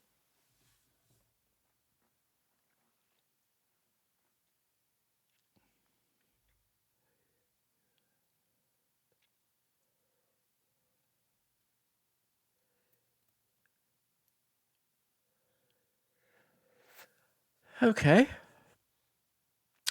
Go ahead and give me a Filbert, since you're also doing the cartographer. Give me a dexterity uh, slash cartographer tools roll. See the quality of the map you produce. Okay.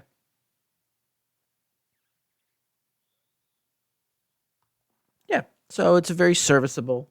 Um, not a as you look at it, it's not your best work.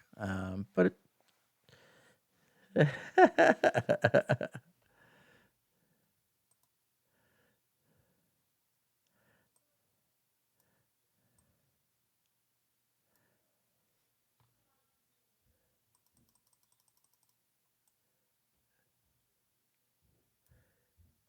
okay.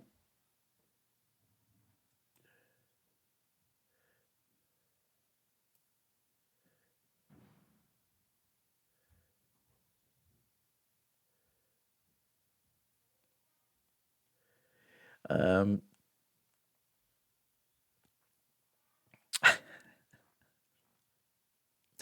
yay. Kumbaya. Kumbaya, motherfuckers. All right. So you can now kind of see as you guys are resting and Filbert shares with you his ongoing map that he's filling in. You can see the area that the leader of the, or I should say, the spokesperson for the Bloody Fists had indicated.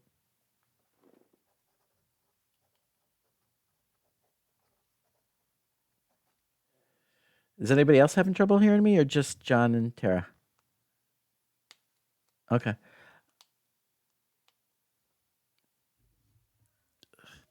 Um, he pulls out and he shares with you the map that he has been kind of working on, and can see the area that the was indicated by the spokesperson of the Bloody Fist.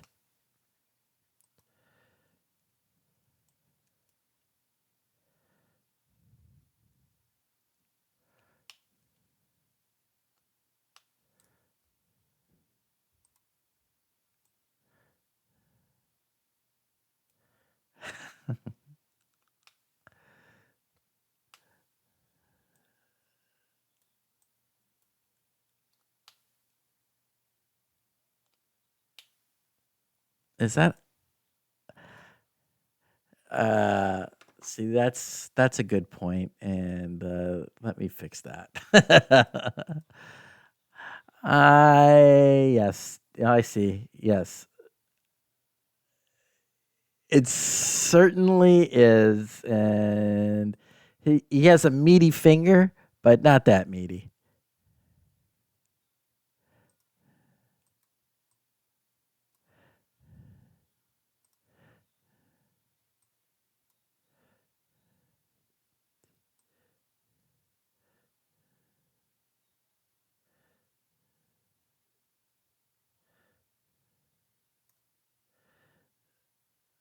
Sure.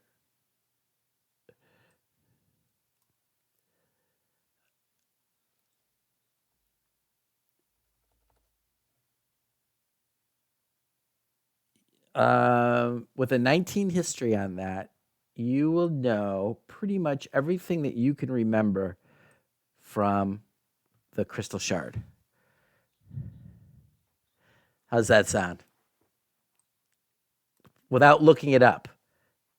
So, whatever you personally can remember from when you read that all the way back then, what the actual that crystal tower was.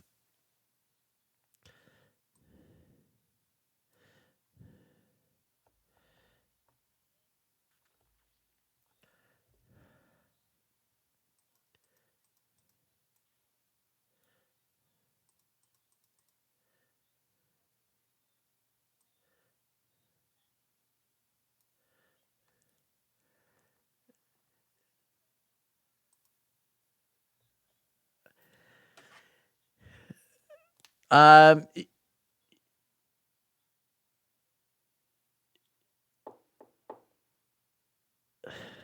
I don't know. Does she? That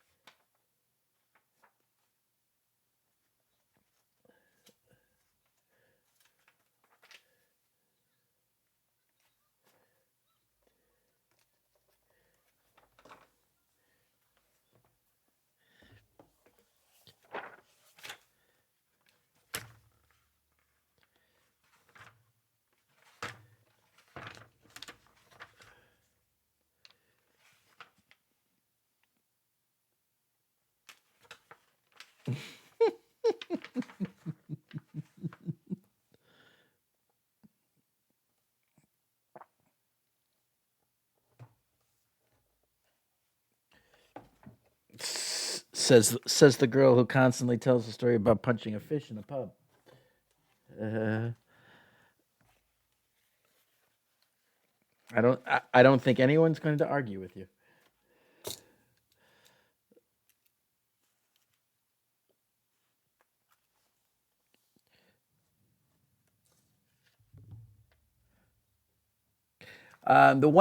The one thing I will add to your rendition that you failed to mention, was the association with the Battlehammer clan.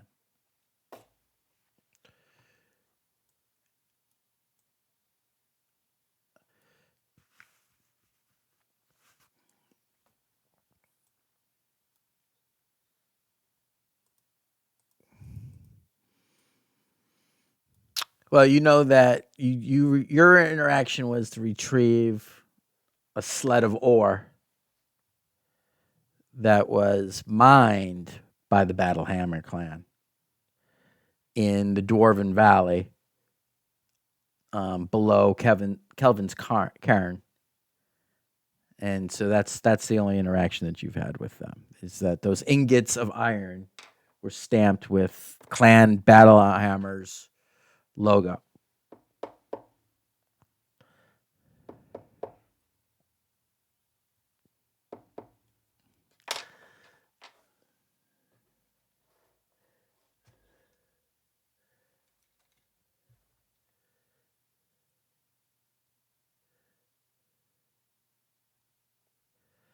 You know the name. You know that he was a very prominent uh, leader of Clan Battlehammer. I would say that what you know is that really that there wasn't a whole lot. While they were a numerous clan, they didn't have a whole lot of um, clout before Brunar really brought them to prevalence in this whole incident with the crystal shard and the possible destruction of 10 towns that he helped to avert.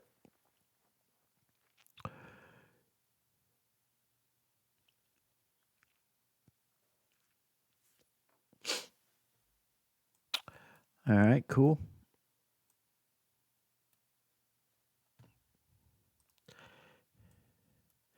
Some would say his best mate.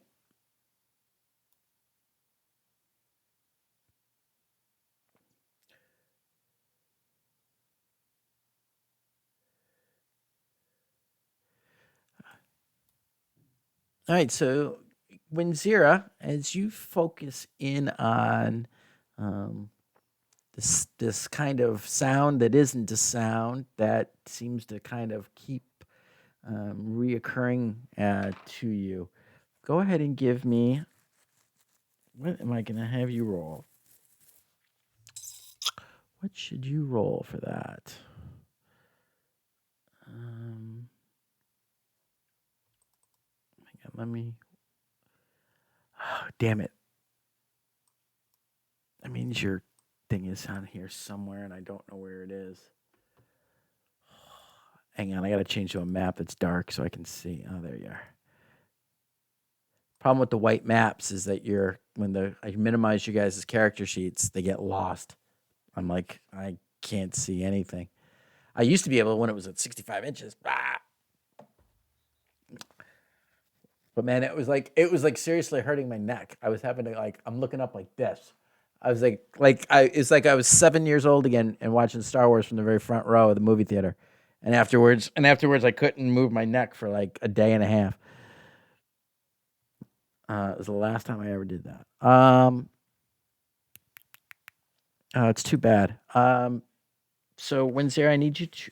Is your intelligence correct now again? Did we have to switch that because of? Okay, I just wanted to double check. Jesus. Um. Yay! So give me a Yeah, just roll an intelligence check. I mean, that's what it would be. It's so funny that you have this thing. All right, all right. That's not terrible. Yeah, so you start to kind of focus on it and listen, and you're trying to listen.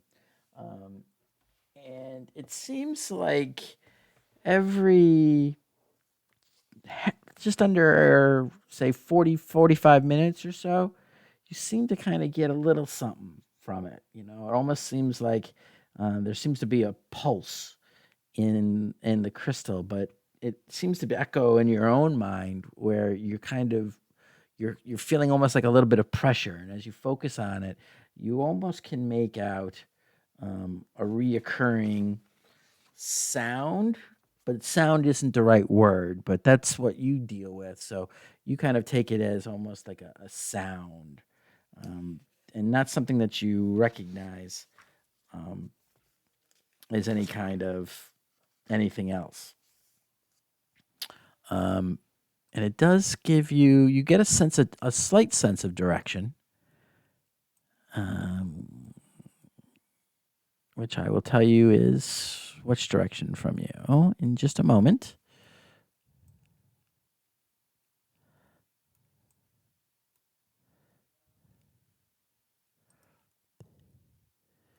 You guys are in Lonelywood. It seems far off to the south, almost due south of you.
Oh.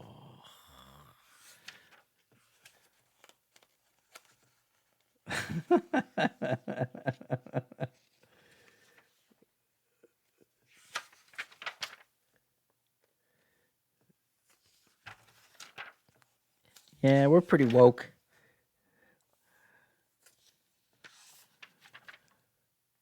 That's right.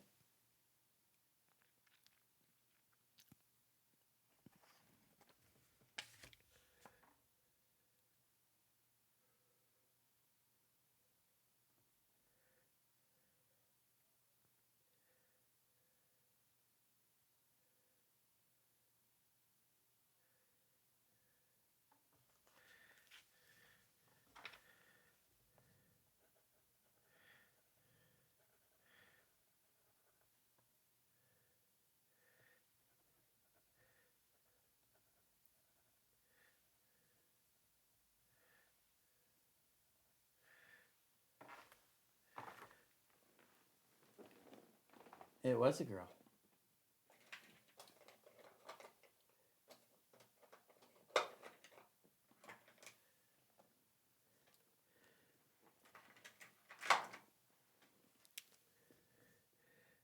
So you didn't pick up that money, huh? Crazy.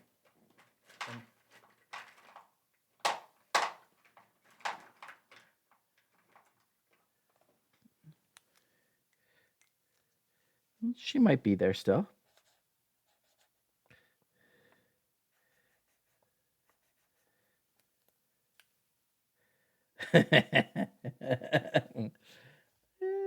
Okay.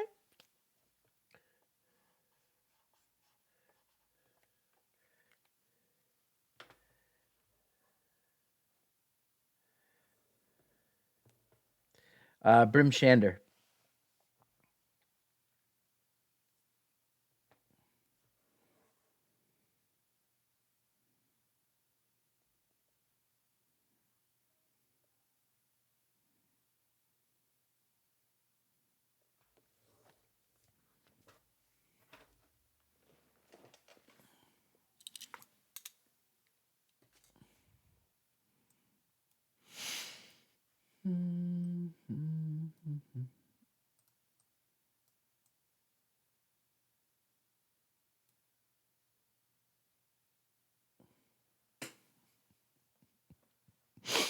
The domestic clerics.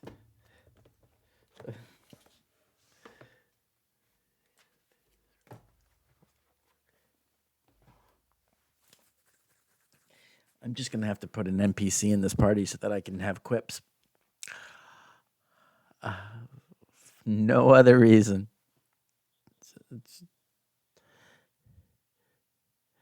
I'll be like, I don't know if you guys ever. Is it wrong to pick up girls in a dungeon? Is that the name of that anime? Miss Supporter.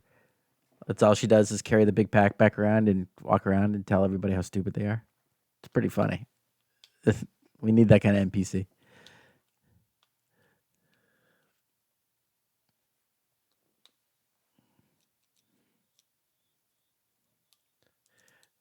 Brave Sir Robin. He bravely ran away.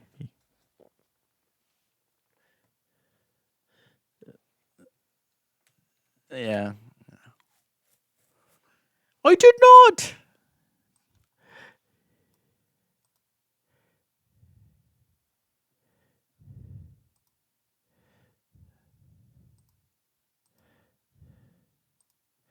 It's okay.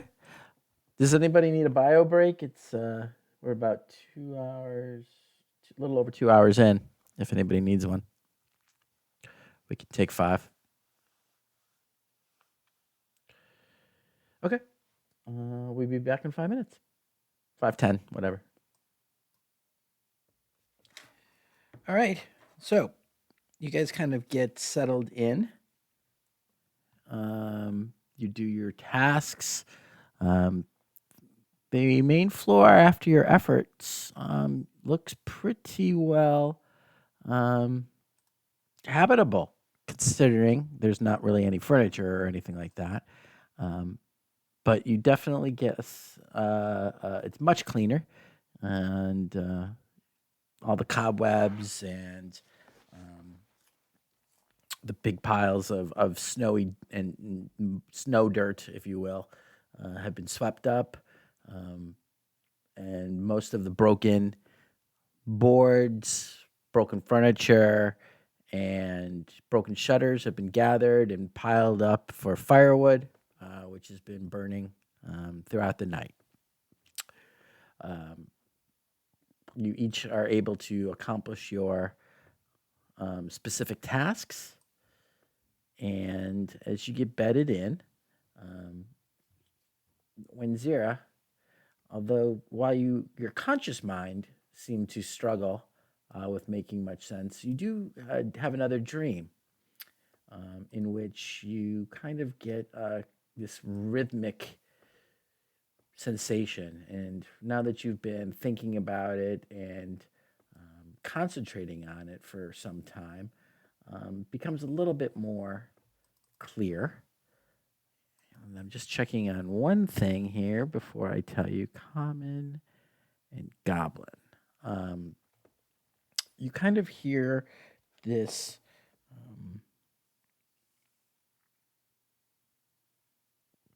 this kind of guttural, but almost like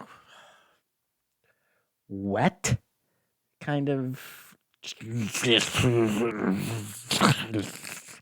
with this background of this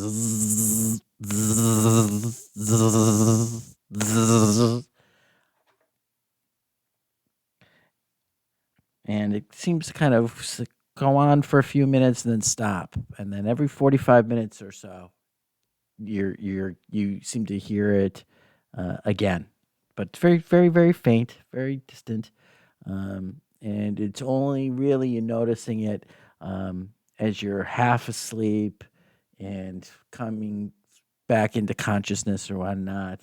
Once you're focused and there's other things going on in the room, it kind of fades back into just this kind of um, that you kind of pick up every 45 minutes or so.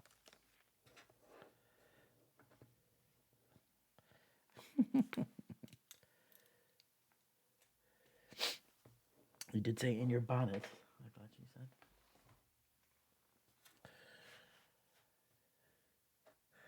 Okay. So, coming around in the morning, I would say that you guys cook your breakfast, but you just have really hard rations. Um,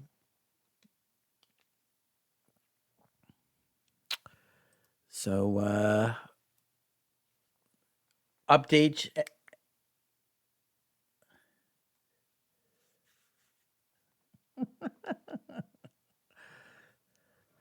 Fisnick. Is that from The Witcher? The drugs?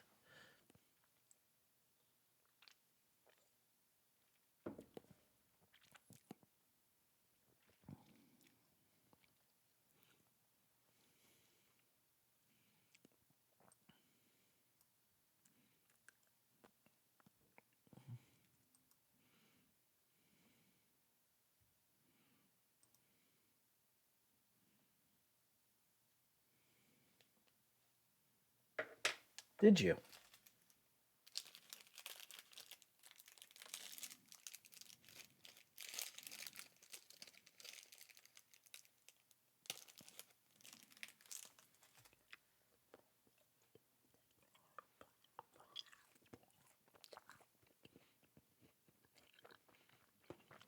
Mm-hmm.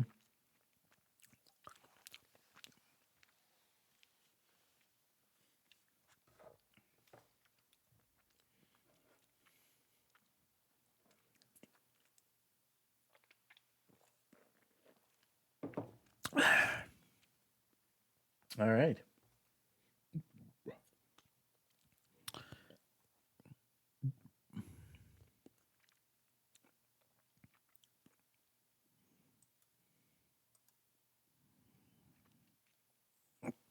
Probably.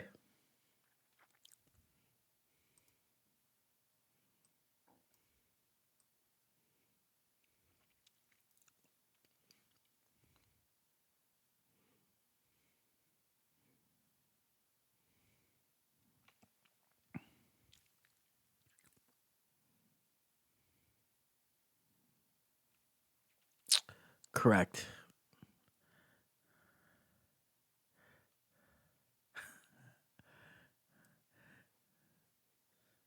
So saith the halfling. It's not stereotypic at all. It just is. It just is what it is.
Okay. Which he catches, and he says, "The light of the thunder be with you, lady." And Filbert, you cannot help but hear the bunch of giggles off in the back of the thing as he says it. Kiss up, suckers.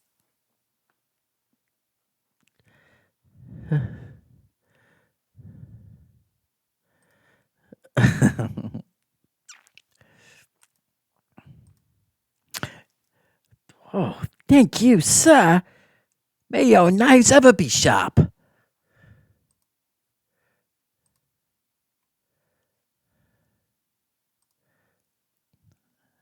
Shh, don't tell my ma.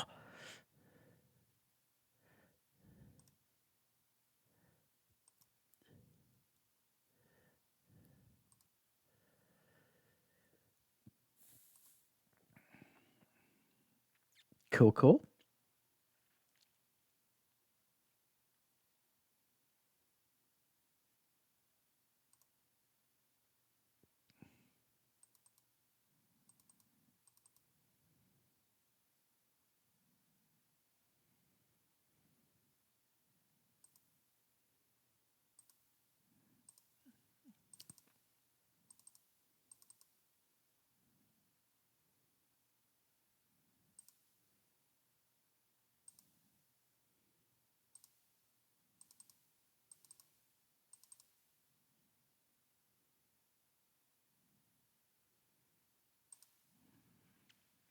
What'd you get? You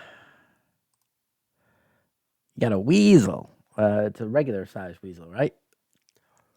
Yep. So actually, as it pulls up, it kind of pulls out a weasel, which to you, Windsor, is about the size of looks like the size of a small dog, or a very large house cat a human. Um, but you pick it up, and he seems to be fairly friendly towards you. Give I don't believe you have to do an animal handling, right? With anything you pull out of that, it's there just friendly towards you. So he kind of climbs up and settles across your shoulders and buries into your coat a little bit. So it almost looks like you've got a fur stole, except for these two little eyes and this twitchy little nose that kind of is looking up from the side of your chin, looking out on everything.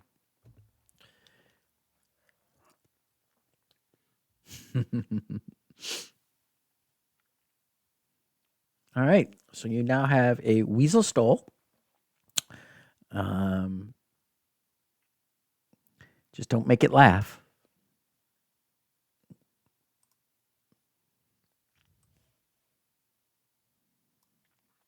No, nobody gets the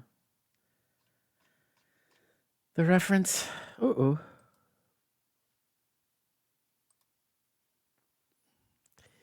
You know what happened the last one? Those hyenas, they died laughing.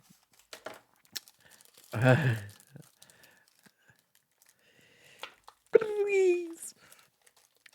All right. Well, there you go. Cool. Yes, died of neglect. Everybody wants a pet until they had to take care of it. Even the virtual ones, they can't be bothered to remember they even have.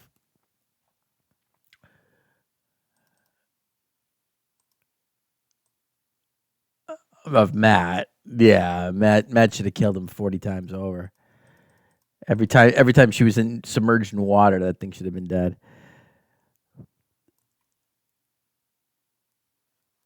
Um, okay, so what are we doing, kids?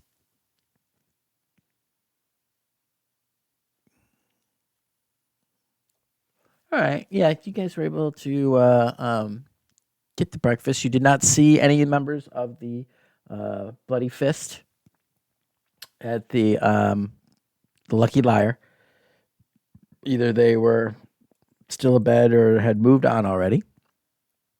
And you were able to get what passes for a hot meal. there. Certainly nothing of any great quality. Oh, there it is.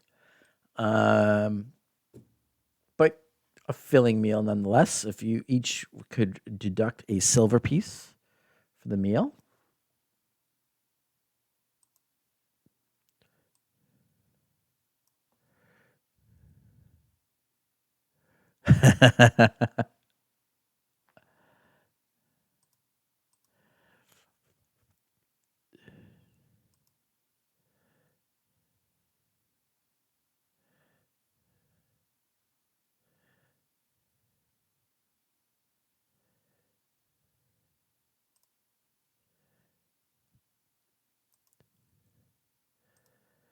Oh, aren't you nice?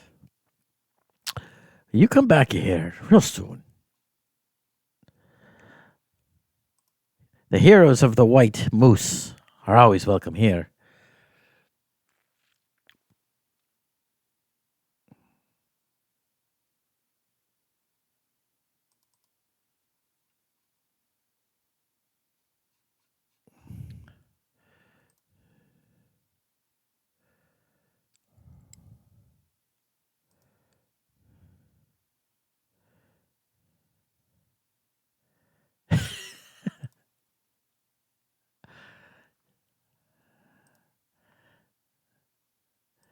Yeah, that guy you liked him right from the go.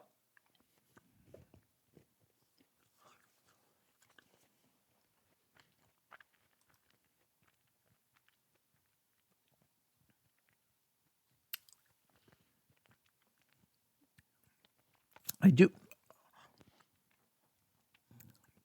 I seem to recall you drawing one though.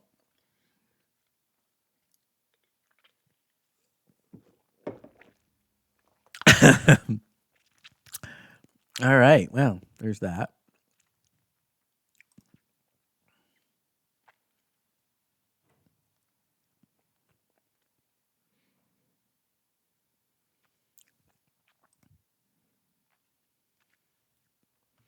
Okay. So, heading out, you collect up with your mounts and you begin to make your way along the road that leads from, well, what used to be a road. Now it's more of a suggestion of a road. But having made this trek before, you recognize the path. And with your mounts and your sled, it doesn't pose much of a problem. It does take you about an hour with the recent snowfall to make your way along the edge of the wood to the village or the town of Tourmaline.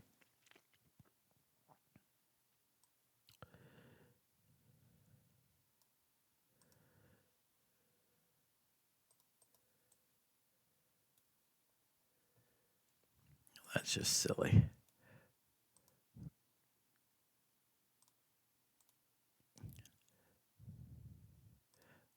Why they don't have the name, taking the name off the map, I just don't understand.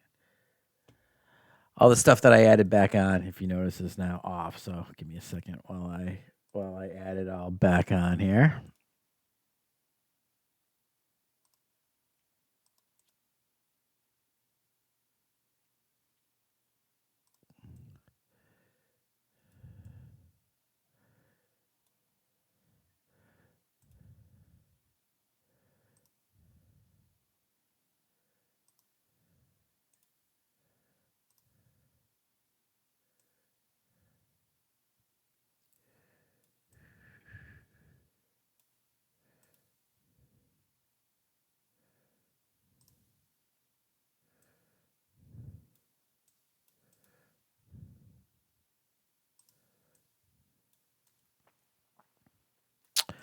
And you guys visited the Blue Clam. Yes, you did. So that should be on there. And here's the road that you have taken to come into the town.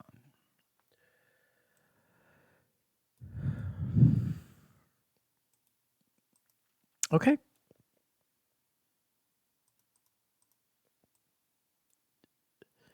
That was the yes, that was the small little shack-like cabin of the individual that you followed back, um, where the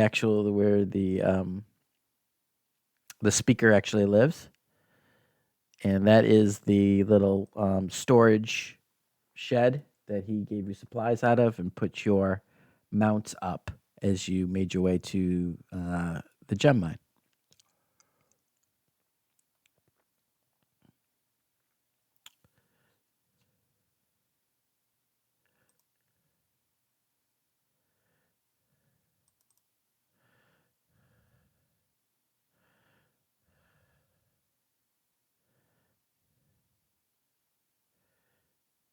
You guys are going robotic again. Is that for everybody or just me?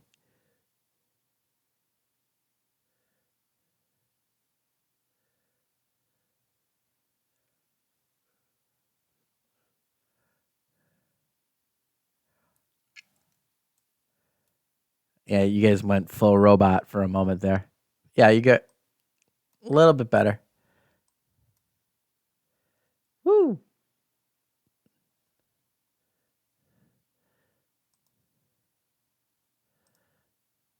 I'm just so happy it's not me for once.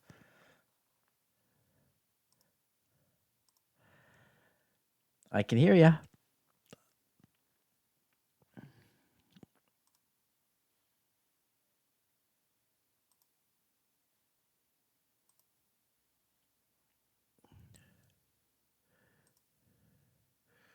Oh, okay.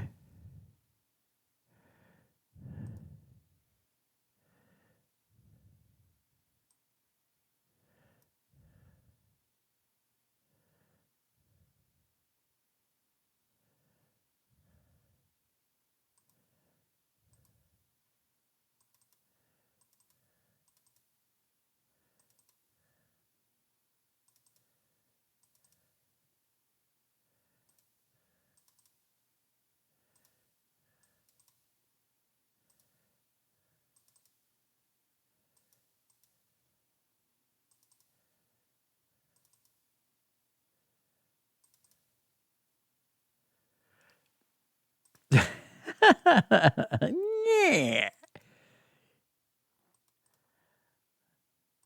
Okay. So, talk to me, kids. What are you doing? All answers must be in the form of a question.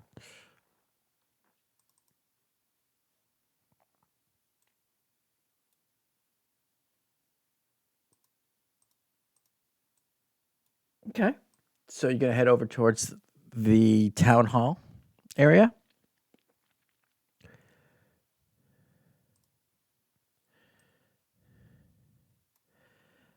You have seen him outside of the Blue Clam the last time. Yes, he was outside. He was in a heated discussion with another gentleman as you approached.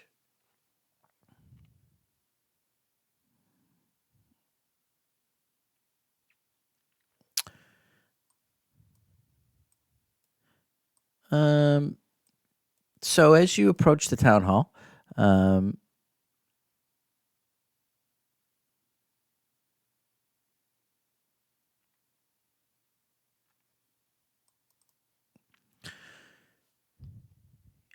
it's starting to get a little bit lighter, and you can see about you a little bit better than you have been previously, and you become to get to approach up towards the, uh,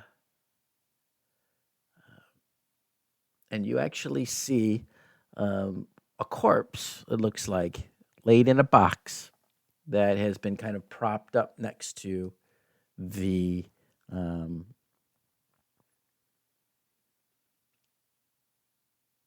the wall of Tourmaline of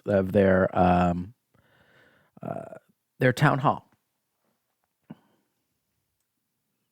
It looks like it's been kind of very blue and almost frozen Uh, Parts of the skin almost look black from extreme frostbite, but it is clearly a corpse, and it appears to be kind of on display in a wooden box without a lid as you guys approach.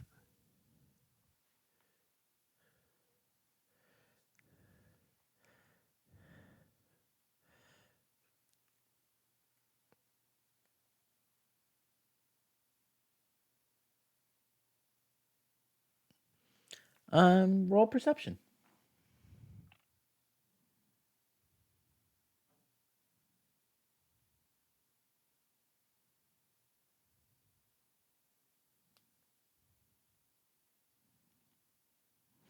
Um, it's recognizable in as much as that it looks to be a dwarf of some kind.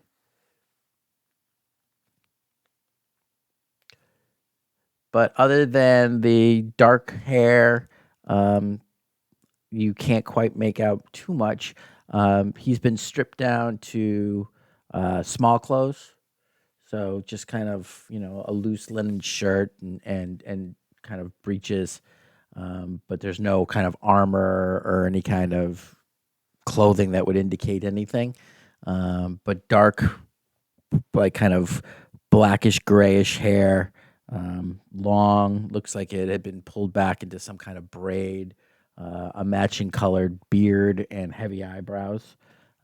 But much it's hard to tell beyond because of the sunkenness of the cheeks and the blue skin from being completely frozen solid.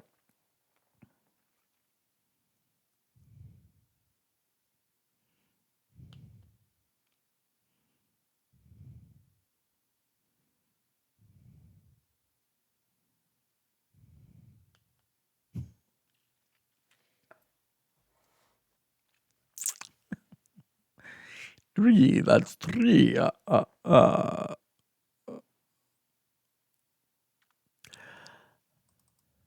Um, you guys approach and enter into the main entryway of the Tourmalane's um, town hall.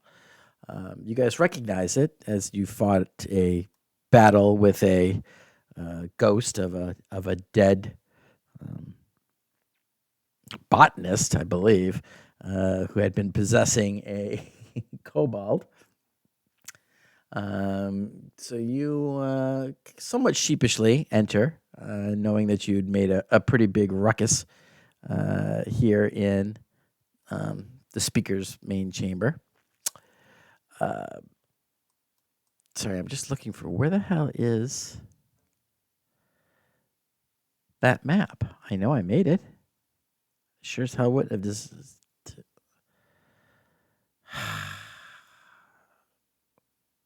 20, you suck. All right, there it is. Um, okay.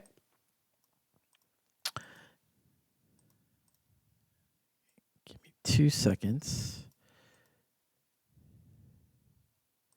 Being as that that's not Hendrik, should not be here, or Roanoke, or Dadvin. Shit. Ugh.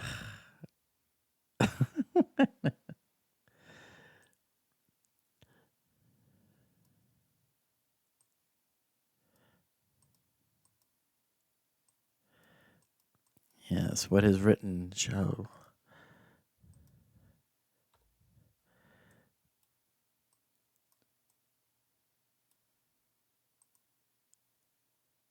Oh, come on.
That's aggravating.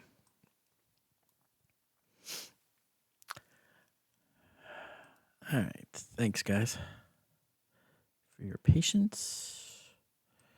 But you are greeted near the front door by two of the local militia, if you will.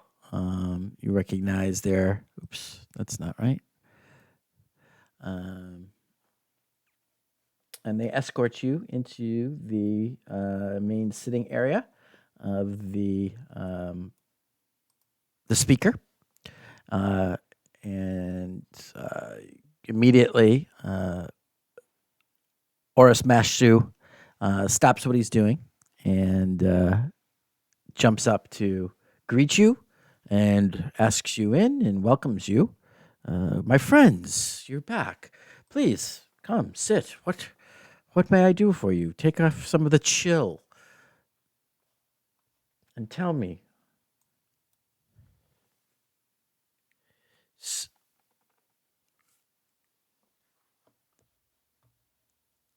Yeah, there you go. Little half-orc guy right there. He says, "Hello. Sit, sit, sit. What may I do for you?"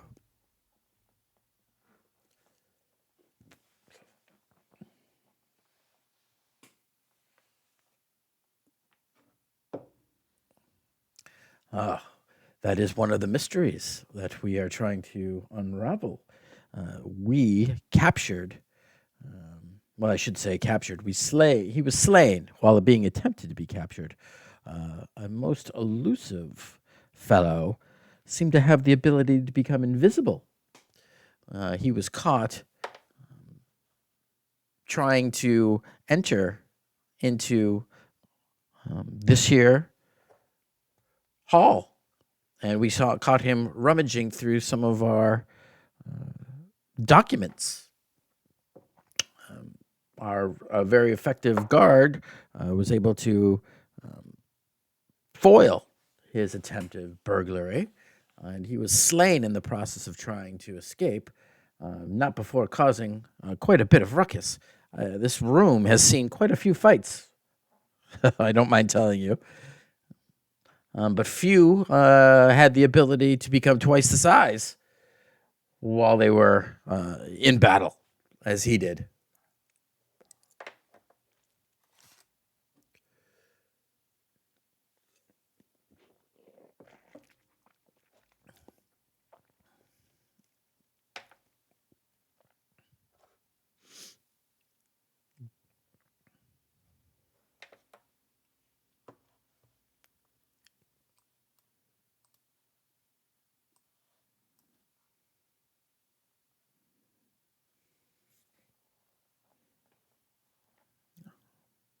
Well, I am a believer of getting bad news out of the way quickly, so please don't try to spare me.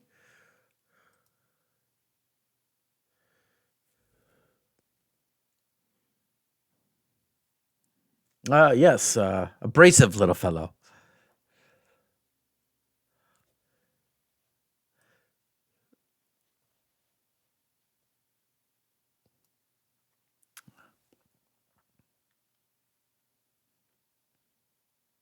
Oh, well, they do.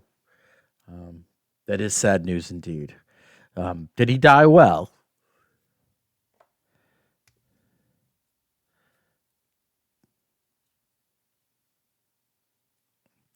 Well, I don't mind telling you that his mother will be somewhat aggrieved to hear of his passing. I can't say that his father will actually seem to much care. He only seems to care for the bottle of a whiskey bottle these days. But I would be happy to pass that on for you, to take that burden. Seems the least I could do. If you'd like to speak with them directly, I can certainly have someone escort you to their house.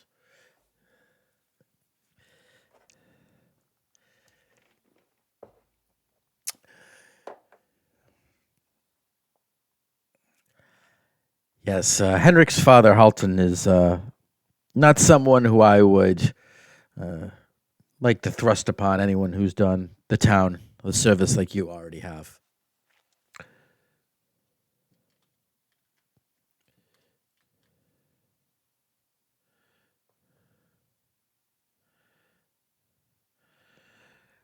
Uh,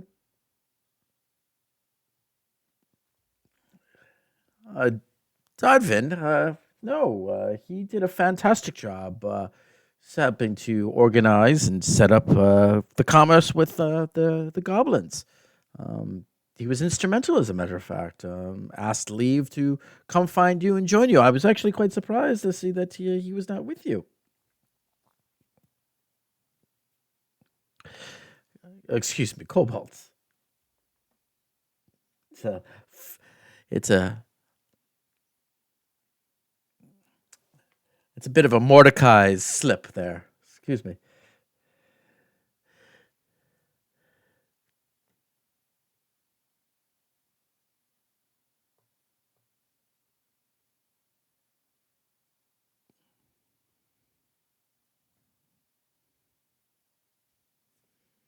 Really interesting. Oh, good gracious! I should hope not. Um, I've not heard of cannibalism among the giant folk.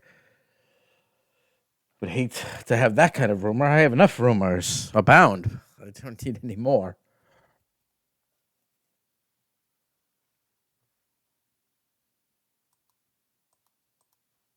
Oh, certainly. Help yourself.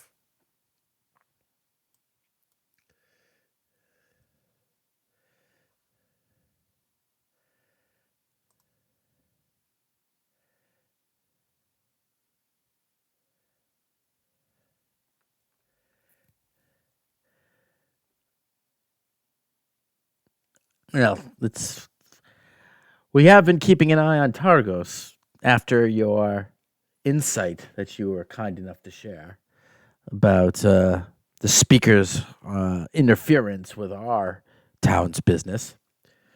Uh, it is we have heard some things coming out of Targos. Um, None of them good. Um, we heard that there is a band of adventurers planning an expedition up the side of Kelvin's Cairn. These idiots are trying to find some Goliath lycanthrope who can transform into a polar bear, if you believe it.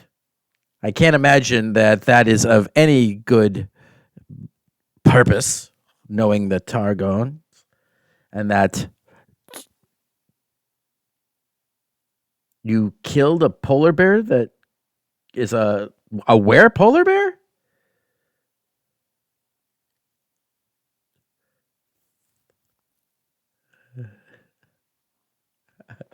Okay, out of character, I think Tara needs to go to bed soon.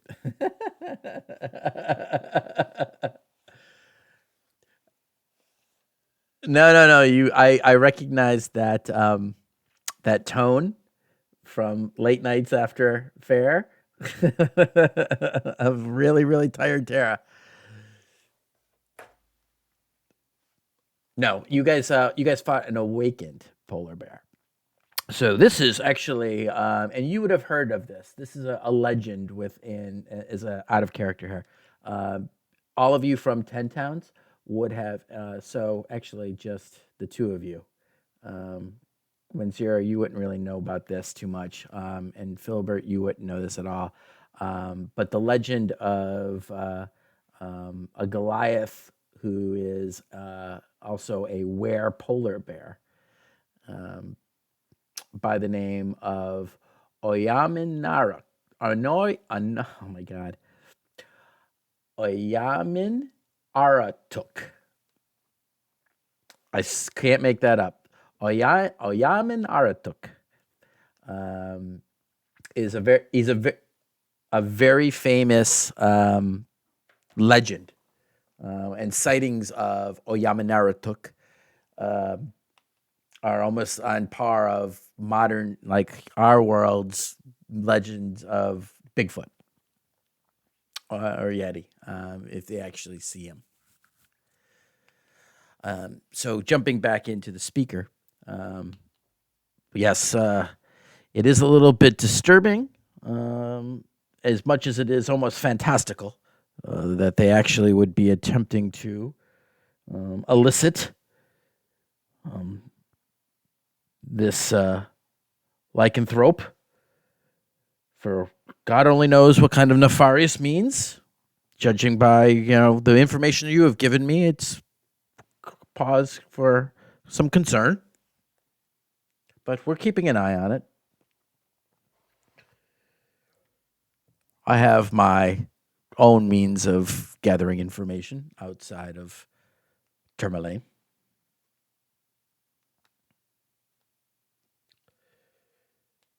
But things have gotten a little bit better with these the mines production having been on the rise.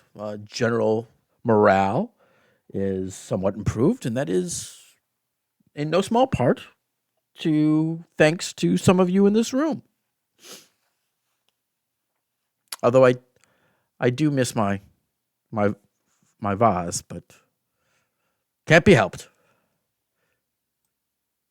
And he looks over at the where the planter used to be over in the counter.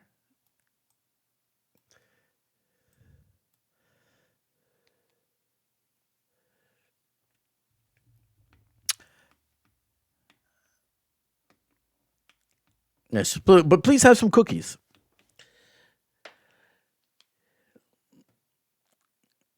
So, is there anything else other than passing on to Hendrik's parents that I might do for you?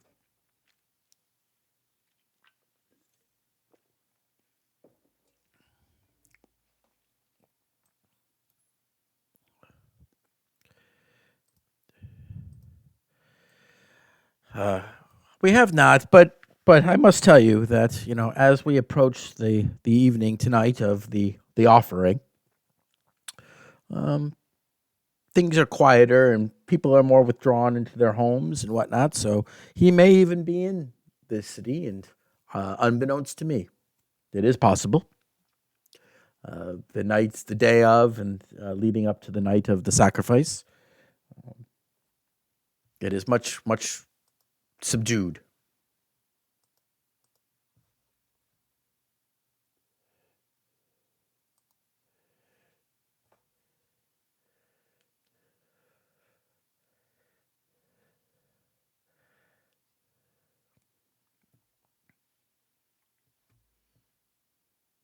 I certainly might. Would be happy to.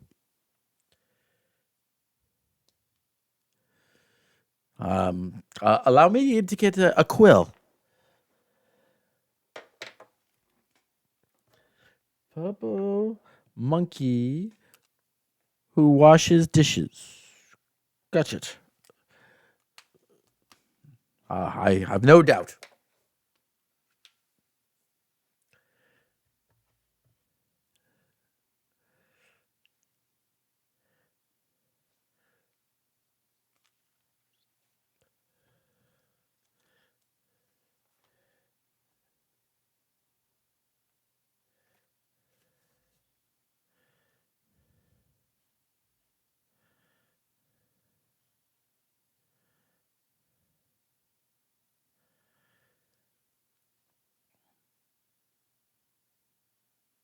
It shows. It shows.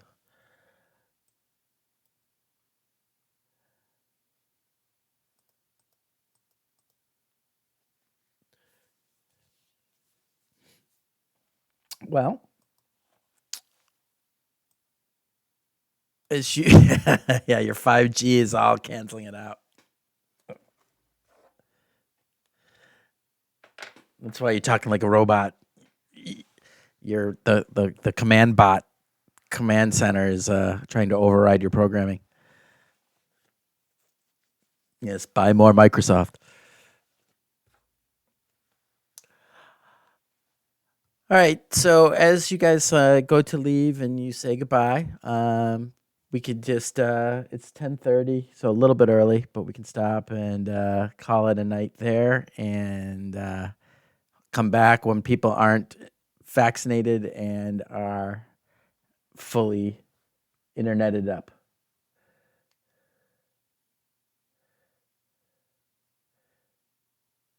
As I'm hearing my voice echo.